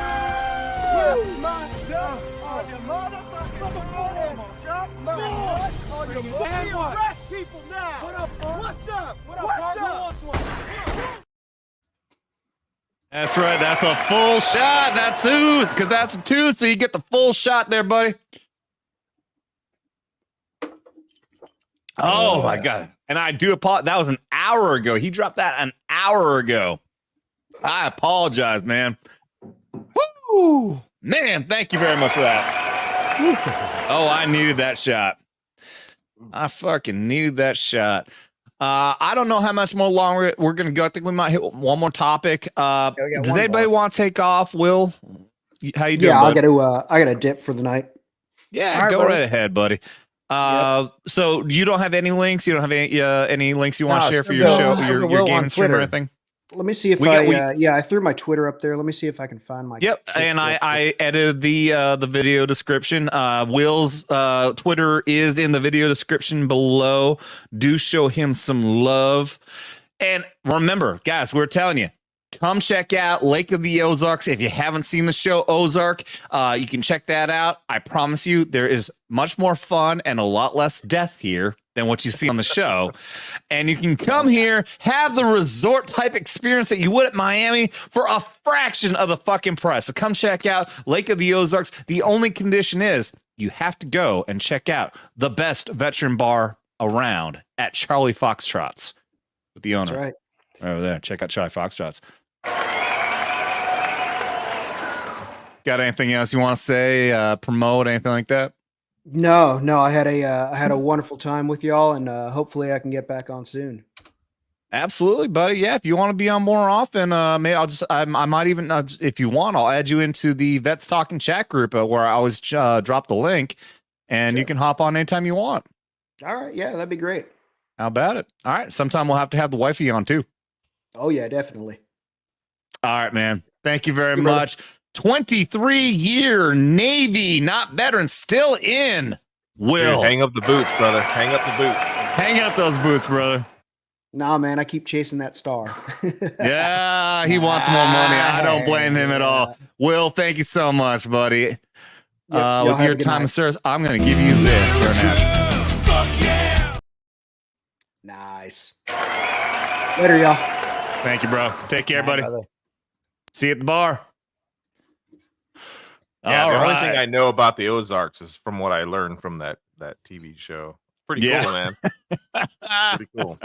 What's funny is, so the first episode, a lot of what you see in the first episode is actually filmed here, but then the rest of it was filmed in Georgia. But But yeah, there's quite a bit here. What's cool is like we got a place here called Tucker Shuckers, which is right by the dam. For those of you who don't know, the lake is formed by a dam, and you do see the dam a lot of times. Like when they're doing scene transitions, you'll see the lake and you'll see a dam there. That is the dam that forms Lake of the Ozarks. And there's a place there that we call the Strip, which is right off of the dam. A bunch of bars, restaurants, great place. You can walk and see any. It's like our version of the Vegas Strip. Well, it's really small, but there's a place called Tucker Shuckers there. It's a seafood type restaurant, really awesome place. And it's 2 levels. When you walk up the stairs, when you get to the second level, there's a portion of the wall there that is framed. The wall is framed, and next to it is a picture with Jason. Oh shit, who's the main actor? Jason Bateman. Jason Bateman. He signed the wall, and the wall is framed, and there's a picture next to it of him signing the wall.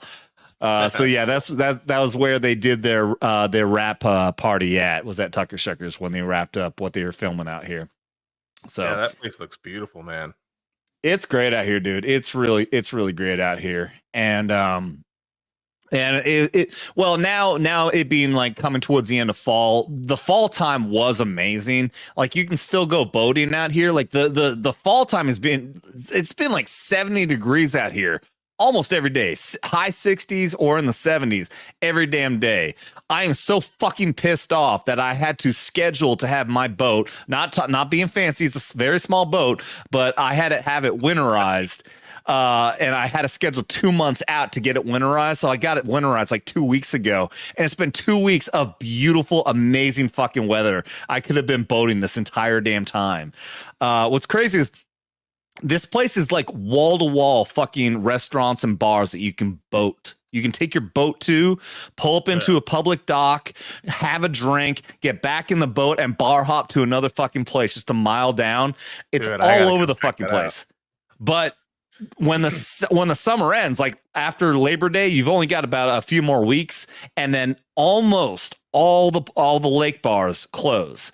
But we still have Redheads. Redheads is one of the lake bars, stays open all year long, and now we have a second one. The second one used to be called Bobbers. Now it's called the Blue Cat. From from the show Ozark. The reason that they changed the name to the Blue Cat is because Bobbers from the Alhana Resort is what the Blue Cat was actually based off of.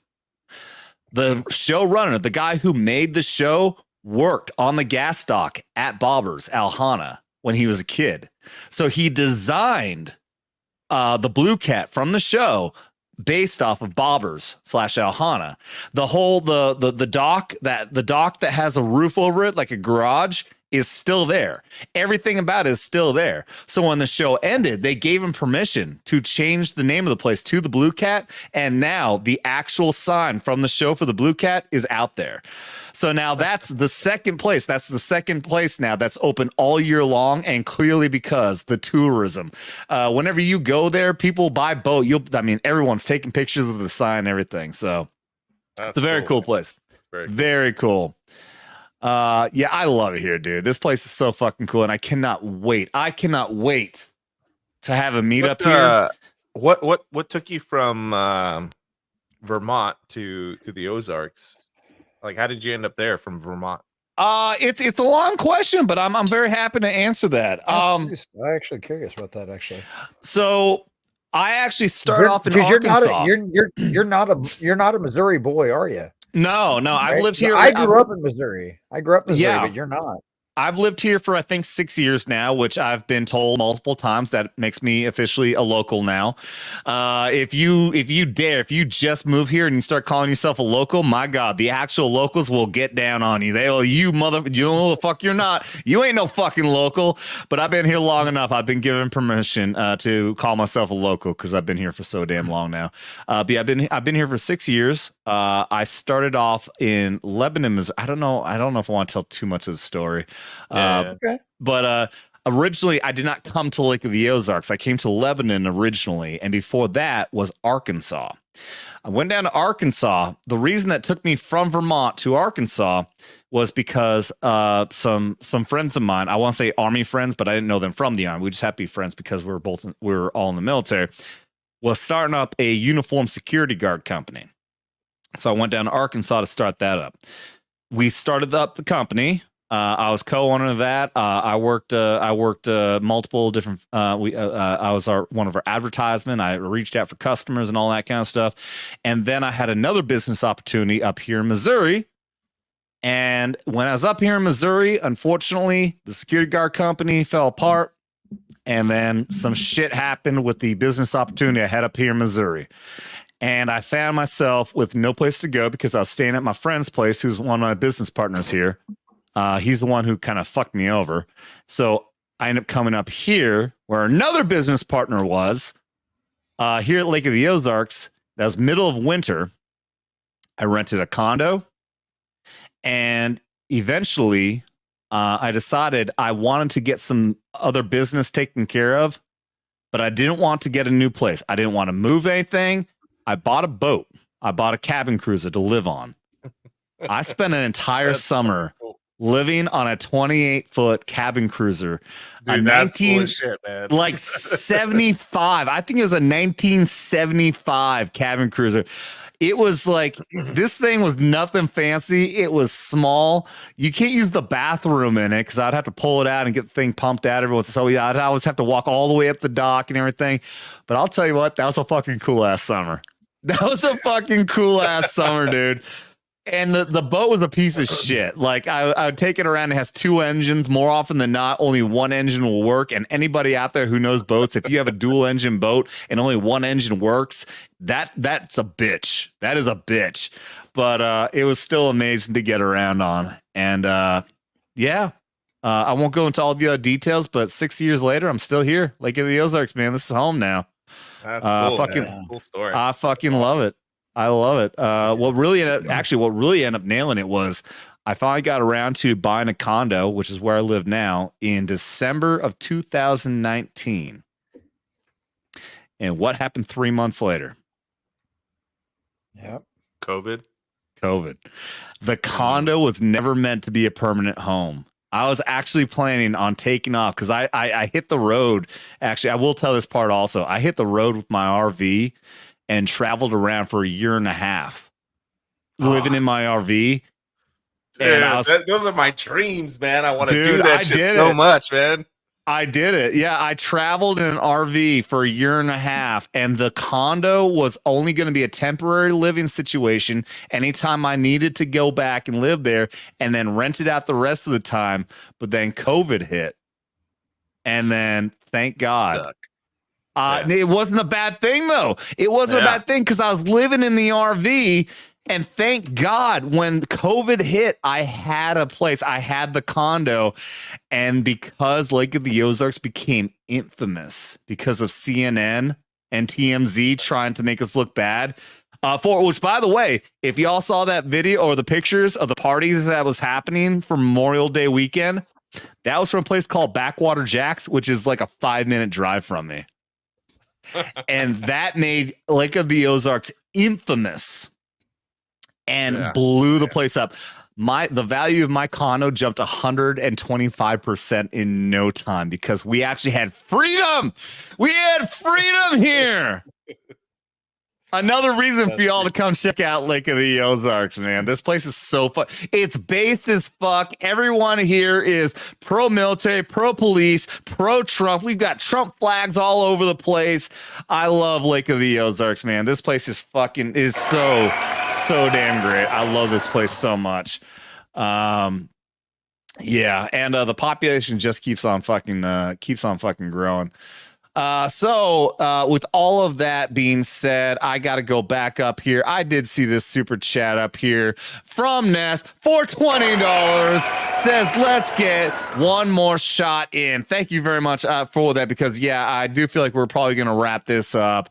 I will not complain for any more shots after this if anybody else wants to contribute to the fund and contribute to supporting this channel, which is greatly, greatly appreciated. But if this happens to be the last one, I think we should go off with shooting Dermy in the dick. I'm freaking out. Okay, go.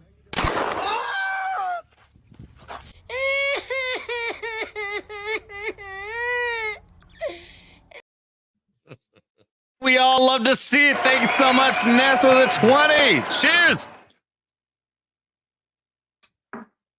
Oh, God, I love it. Did you get a replacement on your whiskey yet? A replacement? What do you mean? Yeah, well, you said Did you were you not- almost out the other day. Did you not play Oh. your? Did you not Oh, play your yeah. clip? Oh, dude, you know what's so funny? Okay, Adam. so that's so funny. That night, yeah, so for any of you who didn't catch our knife hands on Thursday, yeah, I completely failed. I always one of the missions, the first priority mission before I do a stream on here is I have to make sure I am fully resupplied on beer and liquor for this show because I am pimping out my liver for your amusement and I love it. And so that night I completely failed. I had 2 bottles of liquor, which are like a couple of my like nighttime, like if I feel like having like a tasty drink kind of thing over ice. And I had 2 bottles left. One was like an apple whiskey, and the other one was Jesse, we already drank it. Go ahead, bud. And the other one was like a $50 bottle of Legent, which I love that. I don't like shooting it though. I like drinking it over ice, which actually I do like it, drinking Redneck Riviera over ice as well. And this is the regular bottle of Redneck Riviera. I drink this over ice all the damn time as well. But yeah, so I had 2 bottles with a little bit left, and that night was just the perfect amount. We ended up getting a lot of super chats that night, but I had just the right amount that left just like a half a shot left by the time we ended the show. So that was fucking amazing. I ended the show. I'm like, I really thought I was going to run out of liquor and not be able to give the proper respect to the super chats. And I was really worried about that, but it was just the perfect amount. And yes, I did properly resupply. I've got that over there. And I do have my decanter properly filled up with Redneck Riviera in my 173rd Airborne Brigade decanter there. Oh, dude, did I ever have you been on when I showed you the 75th, the 3 Ranger whiskey? No, but I have some. So I've shared this before. Yeah. 3 Ranger whiskey. They came to Macadoodles, a chain of amazing liquor stores here in Missouri. So you're familiar with 3 Rangers. Of course, yeah. And so for anyone who doesn't know, it's actually created by Rangers from the Black Hawk Down incident in Somalia.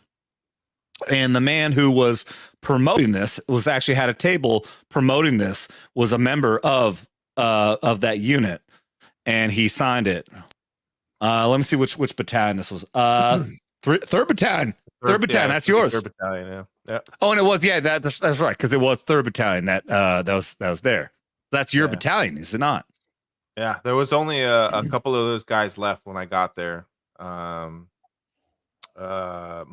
first sergeant was there, and my chaplain Strucker, Sergeant Strucker at the time, I think he was.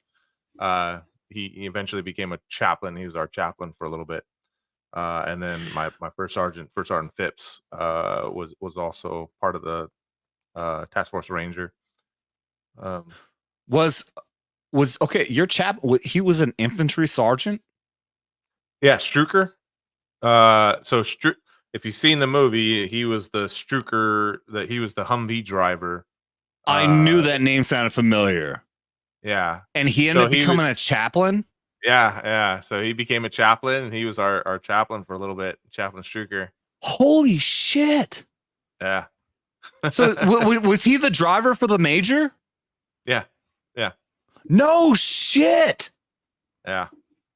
So okay, it was crazy because he was I mean, he's a nice guy, he's a chaplain, but I mean, you could tell like he's pretty hard ass, man, like, for a chaplain, because most chaplains are really nice and kind and sweet, soft and stuff, but Chaplain Strucker was very, very firm, and I mean, still a chaplain, but I really have more questions about that because that's amazing. But yeah, our brigade chaplain in the 173rd, I only met him one time, but he was clearly a prior infantry fucking hardcore motherfucker. Like you'd see him, he's got the cross. Back in the BDU days, you see his rank. I think he was a major. I think he's the brigade chaplain. But nothing but Master Blaster Airborne, combat infantry, fucking everything you can fucking imagine.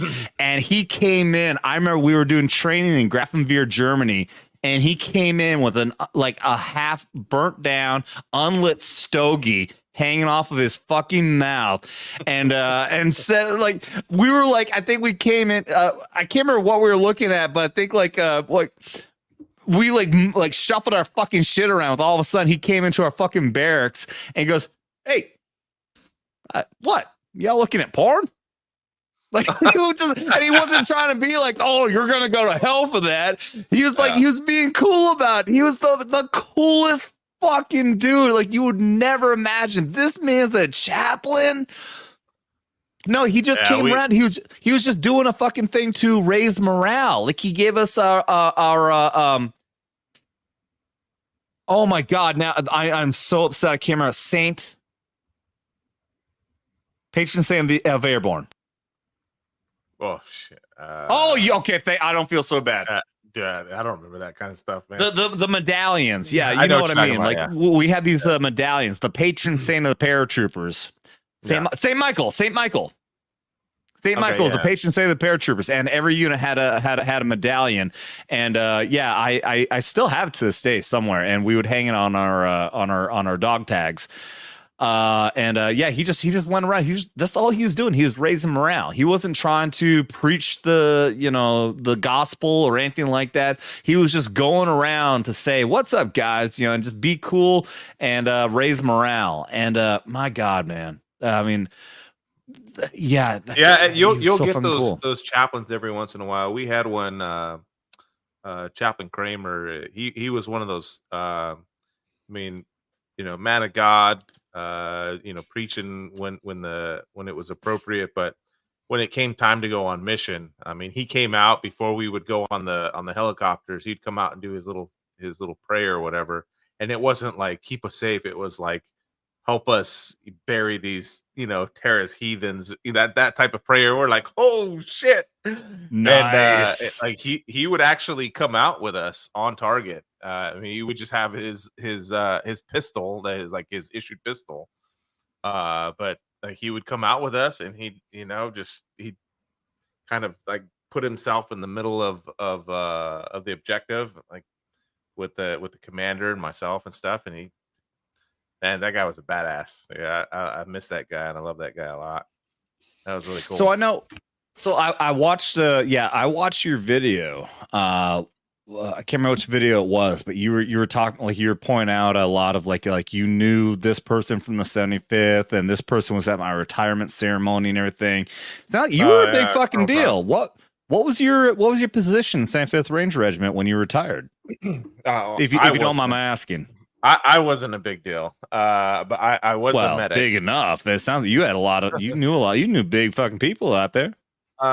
So when I first got to regiment, my first assignment was the Special Troops Battalion. They had just stood it up, and I worked as a medic for RIP. This is before it turned into RASP. So I worked for RIP for about a year and maybe 18 months, and I was the medic for RIP, pre-ranger, and all that stuff. So pretty much any ranger that came through in about 18 months time, like I got to meet and I got to train and I got to work with as the medic. And then I eventually they shifted me down to 3rd Battalion. And while I was there, I worked with some real actual heroes and legends of mine, legends and heroes of mine. Sergeant majors that are well known, Sergeant Major Merrick, and hey, what's up, Iron? Hey, what's going on, Big Rob? Colonel Brown and it's just pretty much any officer that's and this is just kind of what I was taught and kind of what I saw, but any officer that eventually makes a general will have served time in regiment. It's kind of like a stepping stone to work in special operations, or in one of the SF units or something like that. So a lot of these guys that eventually you see on C-SPAN or at the Pentagon was like Major Kearney, who was part of Restrepo as Captain Kearney, and all those guys come through the unit, and eventually get to work with. And I've worked with a lot of people that were very, very admirable and honorable people, and I looked up to. So my job, I was just a medic. Try not to hype myself up. I just but come on, by the amount of time you had in there, you weren't just a medic. Yeah, you had some. You were up there. You don't want to say, then you don't get to say. I started off as a platoon medic at Special Troops Battalion. Then I was a medic at BCO 375 Bravo companies. It's one of the most notorious. Well, I mean, if you ask somebody from one of the other battalions, they'll beg to differ. But 375 BCO, that's where I was at for my first deployment. And then I went over to headquarters, and then I became the senior medic of Delta Company, and eventually became the regimental, or I was the battalion senior medic at Special Troops Battalion, and then I became the regimental training NCOIC. And in charge of all the medical training and logistics and stuff. So I knew it. You were definitely the top of something. I knew it. I fucking knew it. I knew you were gonna be the top of something there. Yep. I was just a cog in the wheel, man. A cog in the machine. No. You were a fucking badass, dude. You were fucking big time badass there in 75th Ranger Regiment. You trying to be fucking humble and shit. Look at that. Do you remember General Wagner from USASOC? Yeah. Lieutenant General Wagner. So, yeah, this. Okay, I did not do anything really. 2000. What year was that? It was so I know at least like 05, 06, 07, that time period. So no time, no like big brag. Not trying to say like I really did anything to earn this. I got this coin. I only got the name because his name's on there. General Wagner is right fucking on there. General Wagner was the commanding general of United States Army Special Operations Command. And I got this coin because he was my commanding general in Italy. He was the commanding general of U.S. Army. Oh, God, what the hell is the command called now? Southern European Task, the Southern European Task Force. Fuck. 173rd Airborne Brigade fell under that, and I met him in Italy one time. I mean, obviously everyone knew who he was, but I only met him one single time. He shook my hand. I was doing a security detail thing, and then we were at a ceremony at a chapel. All doing Class A's and all that, and I was like one of the fucking greeters. I was a sergeant at the time, and this is back when we had the Army Greens, and I saw him walk by, and I said, "Excuse me, General Wagner, if you don't mind." And he was very kind, and I showed my right shoulder, which was where my 173rd patch was. And he immediately reached out and fucking gave me a big old handshake and reached in his pocket and gave me this coin. Dude was fucking cool. He was former, before he even went to Italy, he was former 75th. So he was always able, he wore that tambourine when he was over here with Special Operations Command.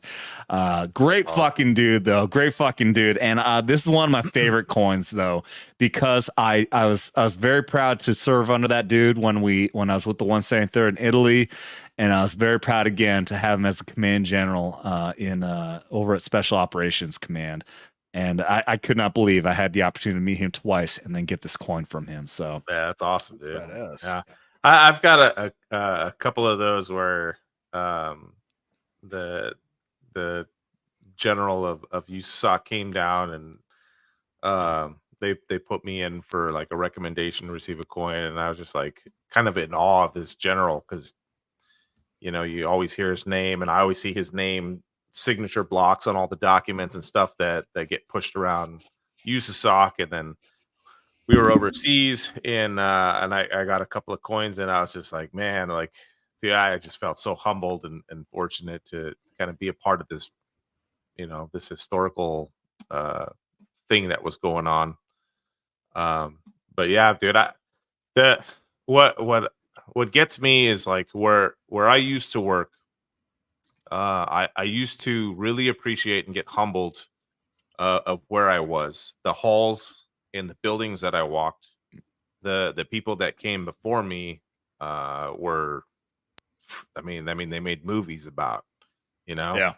And I was very fortunate to be a part of that, and I just, I loved what I did, especially as a medic, because everybody kind of treated me extra special because I was the medic. Yeah. But I was just very lucky, to be a part of that whole thing. Yeah, I felt the same way when I I always say reclassed. I feel like I should be like more specific. I reclassified my specialty for those people who don't know what this means. When I reclassed into PSYOP, which is part of Special Operations, I went through the U.S. Army Special Warfare Training Center at Fort Bragg, and that's the same place where all of the Green Berets go through. Also, Halo School. You did? Okay. So probably which school did you go to when you went through? Part of SOCM, the Special Operations Combat Medical School. Okay. Yep. Right. Yeah. All of yep.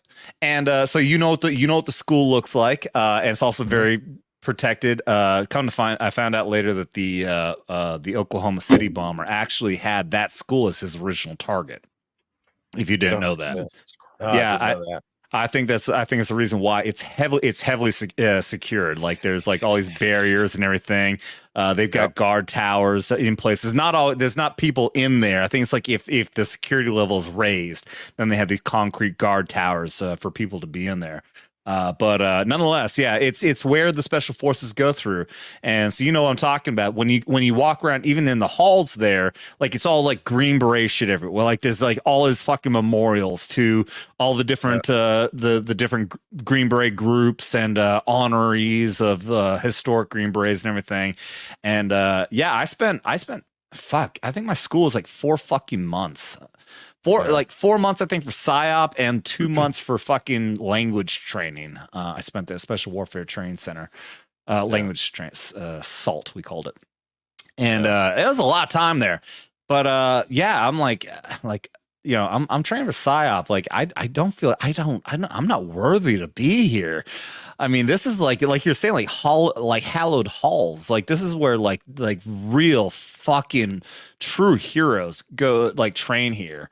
I mean, multiple Medal of Honor recipients fucking went and trained in this fucking building, and I was honored though. I was incredibly honored to be there and be a part of all that.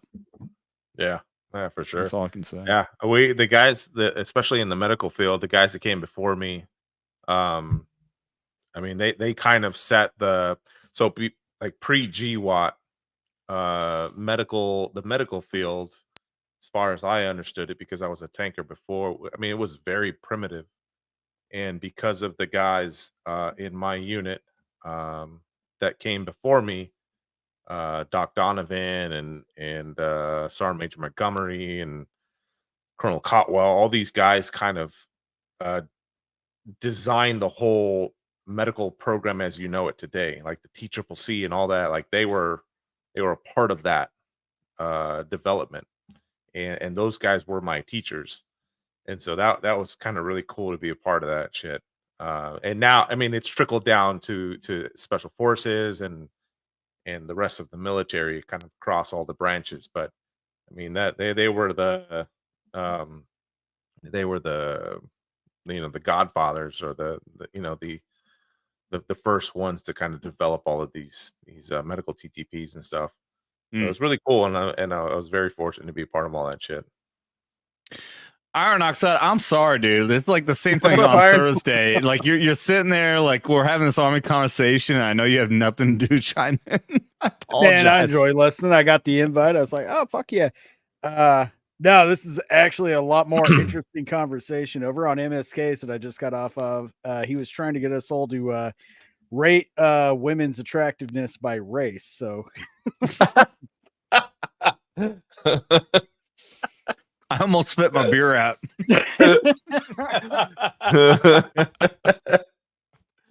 Dude, I'm not touching that with the 10-foot. I don't know if we want to do this, dude. He's like, no, we got to.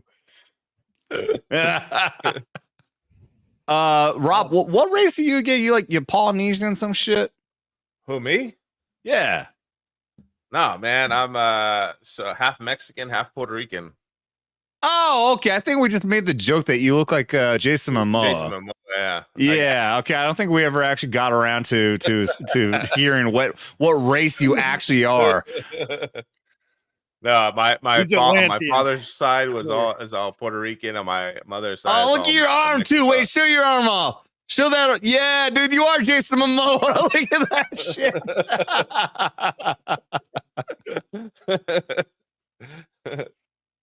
Animation overload. Welcome, buddy. Almost lost your drink there. I almost did, dude. I almost did. Shit. Yeah, Jesse, I appreciate you dropping in. Yeah, we need shots. I don't know. We might do some more shots, but I don't know. Should we just close this up? Well, we got one more article because just because of the title, we have one more article. Oh, that's right. Yeah. We definitely have to hit in what is in the fucking title. Yeah, let's do that. Yeah. So Nolte, this is the director. Nolte's the guy who writes. Yeah, Breitbart is always fucking confusing. Whenever they do these titles, yeah, Nolte is a writer for the Breitbart article. This right. Nolte's writer for the Breitbart, but Ta-Nehisi Coates, who is the guy that was responsible for Thor, Love and Thunder. He's the guy that was responsible for all this shit. So now he says that director Taika Waititi promises his upcoming Star Wars movie is going to piss off people after he emasculated Thor, Love and Thunder. According to Variety, when he asked his addition to the popular franchise would still show from the same Star Wars they knew and loved, the Thor Love and Thunder director admittedly told Variety that on the red carpet that the next goal wins from our eyes. It's a dramatic film. It's a Taika Waititi film. It's gonna piss people off, and that's the thing. We all know this, right? We have seen Taki's version of Thor. We have seen Taki's version. I mean, can you imagine his version of Star Wars? It's going to be fucking abysmal. It's going to be an absolute dumpster fire. Honestly, one of the things I think about this is even with this article being written, because of the current state that Star Wars is in, I don't think this movie is ever going to happen. Honestly. Oh no. To be completely and totally honest, I don't think this is ever going to happen. I think you're right. Yeah, I don't think it's going to happen, but this does show the modern state of fucking Hollywood. These people, they think there's some sort of like a counterculture to themselves. They think they're fighting some fucking great war. They hate us so fucking much, thinking that we're just misogynistic, racist, homophobic, anti-women. They just can't wait to put out a product that's going to piss us off. Well, guess what? Your product fucking sucks, and it's not going to make money. It's not going to make money. The story writing and this storytelling just fucking sucks so much nowadays. Like, just tell a good story. Don't worry about all that culture stuff. Just tell a good story, and people will love it. I don't understand how fucking hard it is. And they have a money printing machine at their disposal, and they're not using it. They're not utilizing all of these. It's literal money printing apparatus right there. Star Wars, Marvel, Warner Brothers has DC, and then the Doctor Who debacle I saw, Star Trek I saw you guys talking about earlier. And the joke's going to be on him when he says it's going to piss people off, because guess what? No one cares anymore. Nope. Like Gary from Nerdrotic said, we've hit pure apathy, and there's no coming back from apathy. Yeah, we're in the state now. I've said this multiple times. We assume off the bat that whatever comes out of Hollywood is gonna suck. We're surprised when it's good. Mm-hmm. That is the state of modern day Hollywood. We're surprised when something comes out that's actually good, as opposed to when we were kids, or even not even kids, as adults, just a few years back. Something comes out for Star Wars. Holy shit, yes, I can't wait to see this. Something comes out from Marvel. Oh my God, I can't wait for the next Marvel movie. And now we're sitting here going, well, how are they going to fuck this one up? Mm-hmm. How bad is it actually going to be? And the only reason why the end of the Marvels, Beast was at the end of the Marvels. X-Men, call it that. X-Men's Beast. Who's the actor? Kelsey Grammer. Kelsey Grammer in a god awful CGI of Beast was at the end of the Marvels, and it was sickening. Fucking 5 years ago, you see that and you're jumping up. Oh my God, that's so, yes, finally, they're bringing that universe in. It's so fucking cool. No. You see that at the end of that fucking garbage fire. And annoyed with it. Yep. Yeah, it's just like, don't. You did not deserve that. X-Men. Nope. Don't run. You did not fucking deserve that. Yeah. That's modern day fucking Hollywood. Yeah, zero excitement for what should have been people ripping the seats out of the theater and throwing it at the screen out of excitement. And there was none of it. Well, there was no one at the theater. So that could have continued. And you look at like this is the introduction of mutants of the X-Men into modern day MCU. It first started with Miss Marvel. The very first element of the X-Men into the Marvel MCU universe was at the end of Miss Marvel, by the god-awful show that was meant to be made for fucking teenage girls, saying at the end of the show, you have mutant DNA. Who the fuck cares? And now the Marvels introduce Beast. The worst fucking movie in the MCU. And they're the ones to bring in the greatest part of the entire, what should have been the greatest part of the entire fucking franchise. The fucking X-Men. Yep. Yeah. And no one gives a fuck. If anything, we're pissed. We're fucking pissed that this is how you introduce it. Hold on.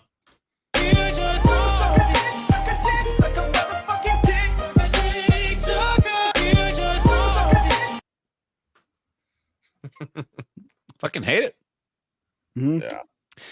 And we need holy shit, we need liquor for this. Oh, thank you so much, Abaru coming in to help us with our alcoholism, which we need as a fucking palate cleanser for all this terrible fucking bullshit going on. What should we get for Abaru? Give me a poll. Shoot him in the dick. Shoot him in the dick. All right, shoot Dermy in the dick. I'm freaking out. Okay, go.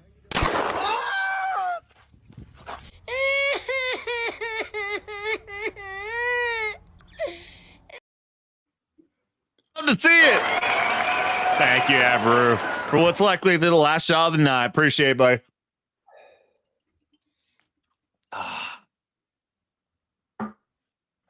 Just getting started, man.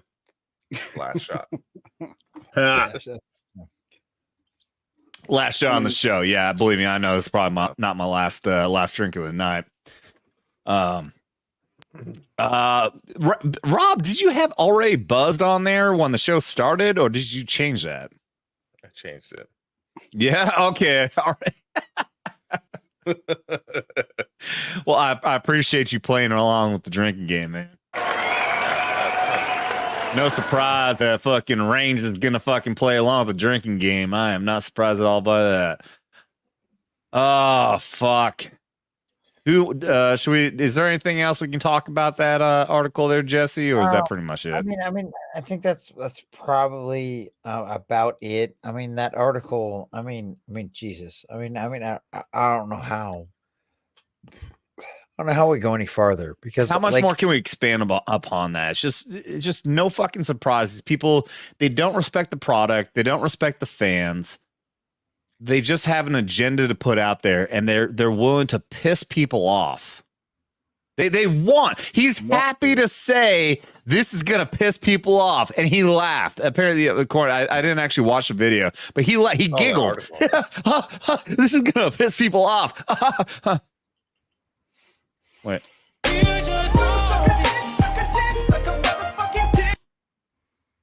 Fuck you, dude.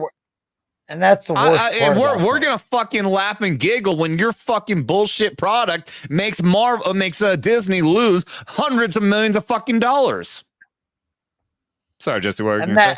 No, and that's the problem, right? Is this movie, Taika Waititi is like, oh, I'm gonna do a Star Wars movie. No, motherfucker, you're not. What you're gonna do is a Taika Waititi movie. And guess what? Just like the Thor Love and Thunder, it's gonna fail. Okay, because why? Because nobody gives a shit. Your jokes are old. They worked for one movie, and we're done. We're done. We don't fucking care anymore about you. We don't care. Your jokes were shit for one movie, and now we're done. And guess what? This movie, oh Jesus, please. I honestly don't think the Taika Waititi movie is ever going to come out. I don't think it's actually ever going to happen. But the fact that if they ever do release this movie, holy God, is it going to burn? Is anyone else giggling inside whenever we hear Jesse try to say Taika Waititi when he's drunk? Taika Waititi! Taika Waititi! Titty. You know what's crazy is the last Marvel movie that I actually watched was, I think, one of the Spider-Mans with Doctor Strange. I forgot which one that is. Oh, that shit show. And the Multiverse of Madness. When he had the stupid CGI third eye. Here's the thing. Like a Big Rob, I'm gonna let you talk about that movie here in a second. But here's one of my things. Oh, wait. I stopped watching at WandaVision. Why did I stop at WandaVision? Because Wanda is one of the greatest, best female characters of all time. And they turned her into a fucking villain. They turned her into a villain in WandaVision. So go ahead, Big Rob. Tell us about how much more they made that worse. How much more they made that worse in that show. I was a big fan of Wanda, that character. But going back to the Spider-Man thing, like that whole I guess it was like the post-credit scene or whatever when Doctor Strange had that CGI third eye pop up. I was like, oh, that looks like shit. And then I tried to watch WandaVision. That kind of sucked. And I tried to watch everything that they've made since then. The Captain America one they made on Disney Plus. When what's it called? Falcon and Winter Soldier. Yeah, Falcon. That I couldn't stand that. Like I watched it until they started bringing in the culture stuff. I was like, oh my. Not so go shortly into the first episode. Yeah. And then obviously the She-Hulk crap, and I mean I haven't watched a full thing of any movie or any show since the Spider-Man. I'm so sick of it. And it's just like bad storytelling, bad writing, bad CGI. And I'm like over it. So like whatever. And what's messed up too is like I was telling, I think I told Jesse this, is like I've got a friend that works in Marvel, and I always give him shit. Like he doesn't do the movie stuff, but I always give him shit like, hey, what's up with this new thing they got? And he's like, yeah, I know, man, I know. It's like, even he knows it's shit. Yeah, but yeah, it just sucks, man. I'm so over it. And then same thing with the Star Wars stuff, man. I grew up on that stuff. I grew up literally in movie theaters when I was a kid. My mom used to work at the drive-in theater, so like my babysitter was like the other employees at the drive-in movie theater, and so I grew up loving to go to the movies. Yeah. And now I just fucking hate it. I hate everything that comes out. Yeah. And I don't even bother. I won't spend $20. And for me and my wife, my kids or whatever, I'm not going to waste my money. I'll just wait for it to stream. The only movies I've actually paid money to go to the theater for is, and I don't know how long, is Top Gun Maverick and Sound of Freedom. Well, and that's the worst part. Top Gun Maverick, I saw twice. That was one I was fucking ecstatic about. I love that one. Made for the fans. It was made for the fans. Yeah, yeah. Which is what we need. Sound of Freedom. I don't know how I got that one on digits, but I got that on digital like immediately. I ended up sitting next to an old lady who said it was her third time watching the movie, and she had a fucking pile of fucking tissues. Yeah, she's like, I have tissues if you need it. I'm like, no. I appreciate it. I'm smiling. I'm like, I'll be fine. And then by the end of the movie, I'm like, you have any left? I'll just take a couple though. Jesse, what were you gonna say? Well, all I was gonna say was that it's gonna say Taika Waititi. Yeah, Taika Waititi. Taika Waititi. These are failed movies, right? These are failed franchises, and this is only gonna fail even worse. Yeah.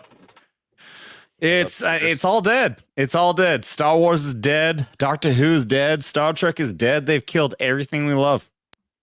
They've killed everything we love.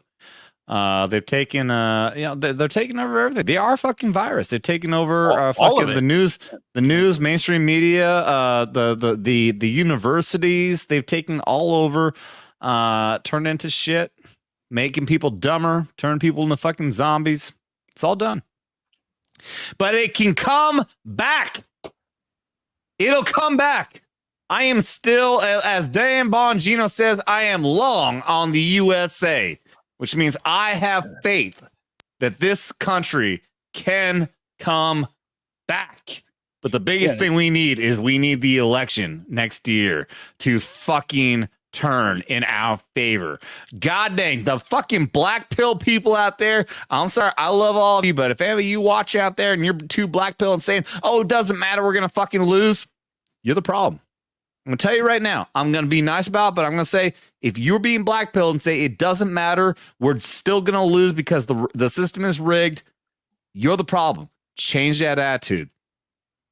Change that attitude. Even if inside you're still going to have that attitude, still get out there and vote and tell people to vote. Don't go spreading this fucking virus that says, oh no, we're going to lose. No, we can overcome them. We can overload their fucking rigging system. It can still happen. Yeah, their biggest weapon is disenfranchising people. Yes. Exactly. They want you to be negative. They want you to be black-pilled. They want you to believe that we can't win. But we can. That is their psyop. I'm telling you. This dude over here knows my career. He knows where I come from. I'm telling you, I know their system. I see the psyop. I know what they're doing. They're fucking with your head. Don't let that black pill bullshit actually get through and control your activity. Don't spread that shit. They want you to black pill other people. They want you to tell the people it doesn't matter. It doesn't matter if we vote. It doesn't matter because we're still going to lose. No, we can fucking win. They want you to be down and believe that you can't fucking win. We can, as long as you stop telling other people that we can't. Don't be black-pilled and don't black-pill other people. You can think what you want. Just don't. Just on the outside, at least tell the people, please, for the love of God, get out there and vote. Get out there and fucking vote. Let's take this fucking country back, everybody. Let's fucking do this shit. We can. Oh, that's the wrong fucking button. Let's fucking win this shit. One of the things that I want to remind.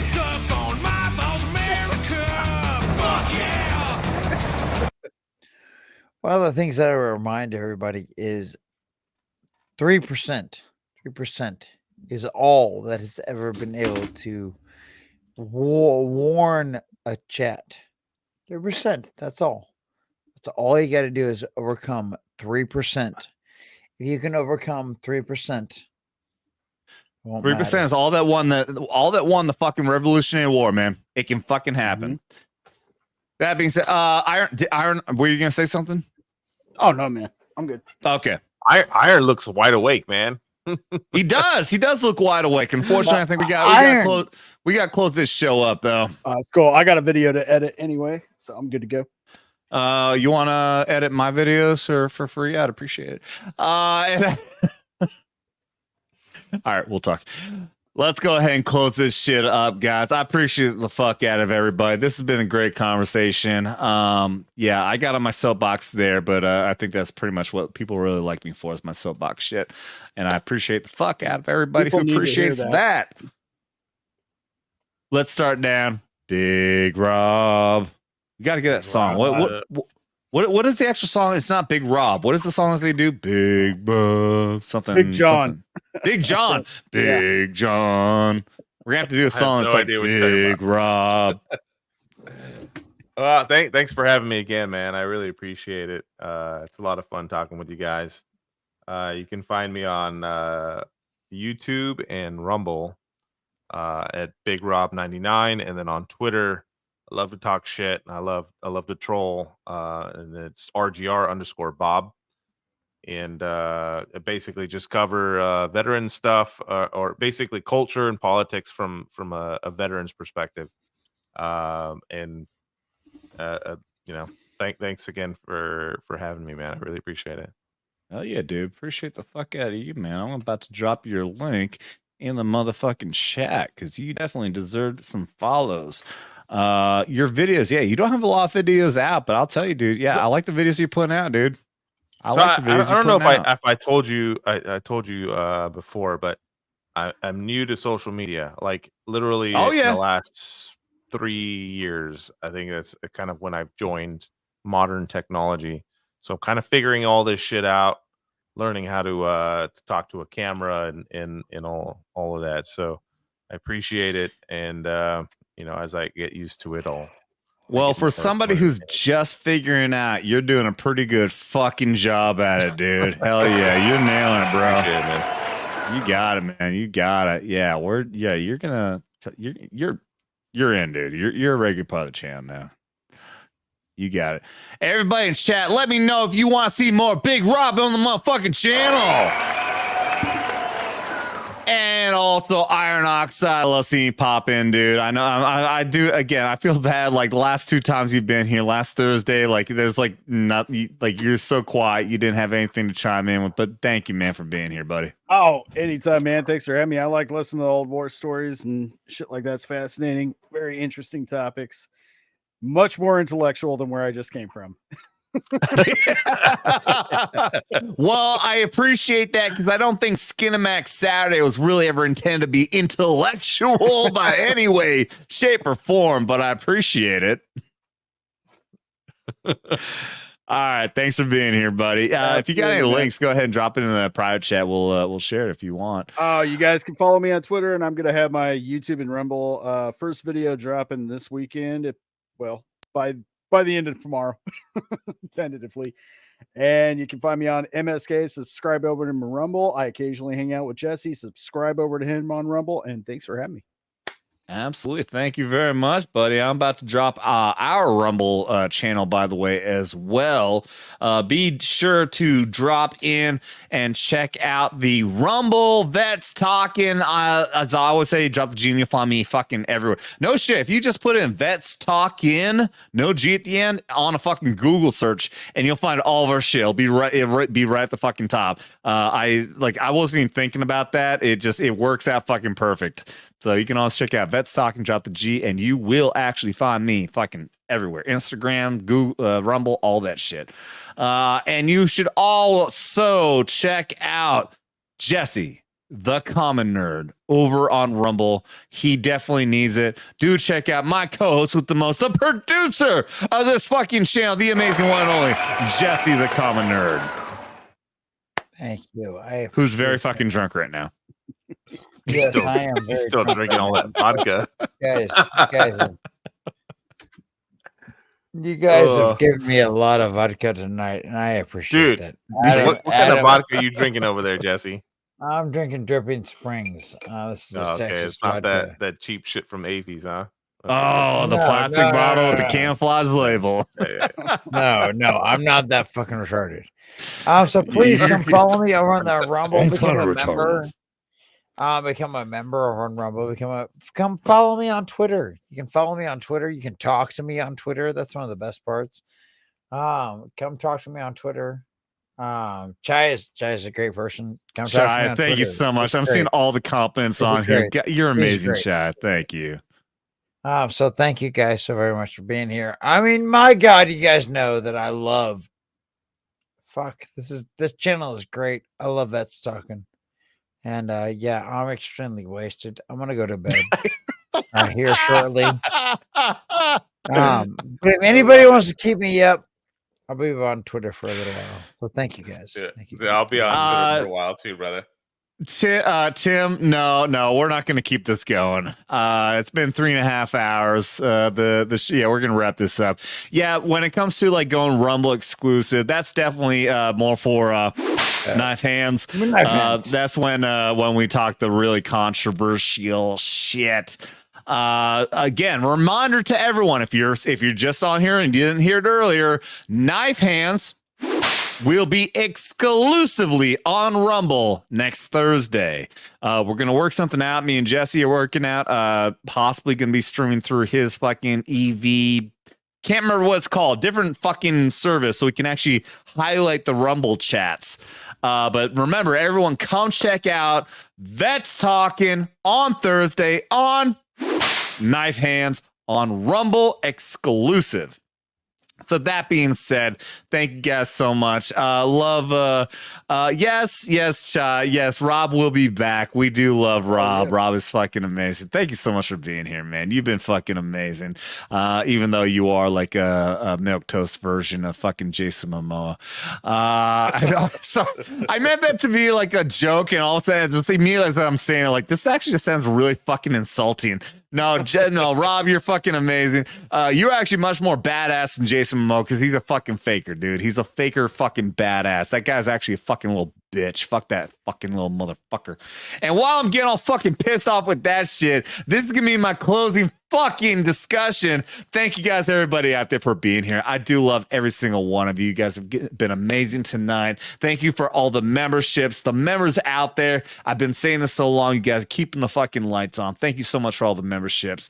The super chats have been amazing. The amazing, loving compliments and Chaya and everyone else. Y'all are great. Thank you to the panel. Rob, Jesse, Iron Oxide, y'all are fucking great. Everyone out there in the chat and everything else, thank you so much. Remember to drop a like, comment, all that good fucking stuff. It all helps out greatly, especially if you're rewatching this. Drop a comment. It does help out with the algorithm. And do check out the Rumble channel. I would love to be able to do more stuff on Rumble because fuck YouTube. Fuck YouTube. And that being said, you don't got to be a veteran to enjoy this content. Just don't get butthurt. Wait. You've been warned. Oh, God. Ah!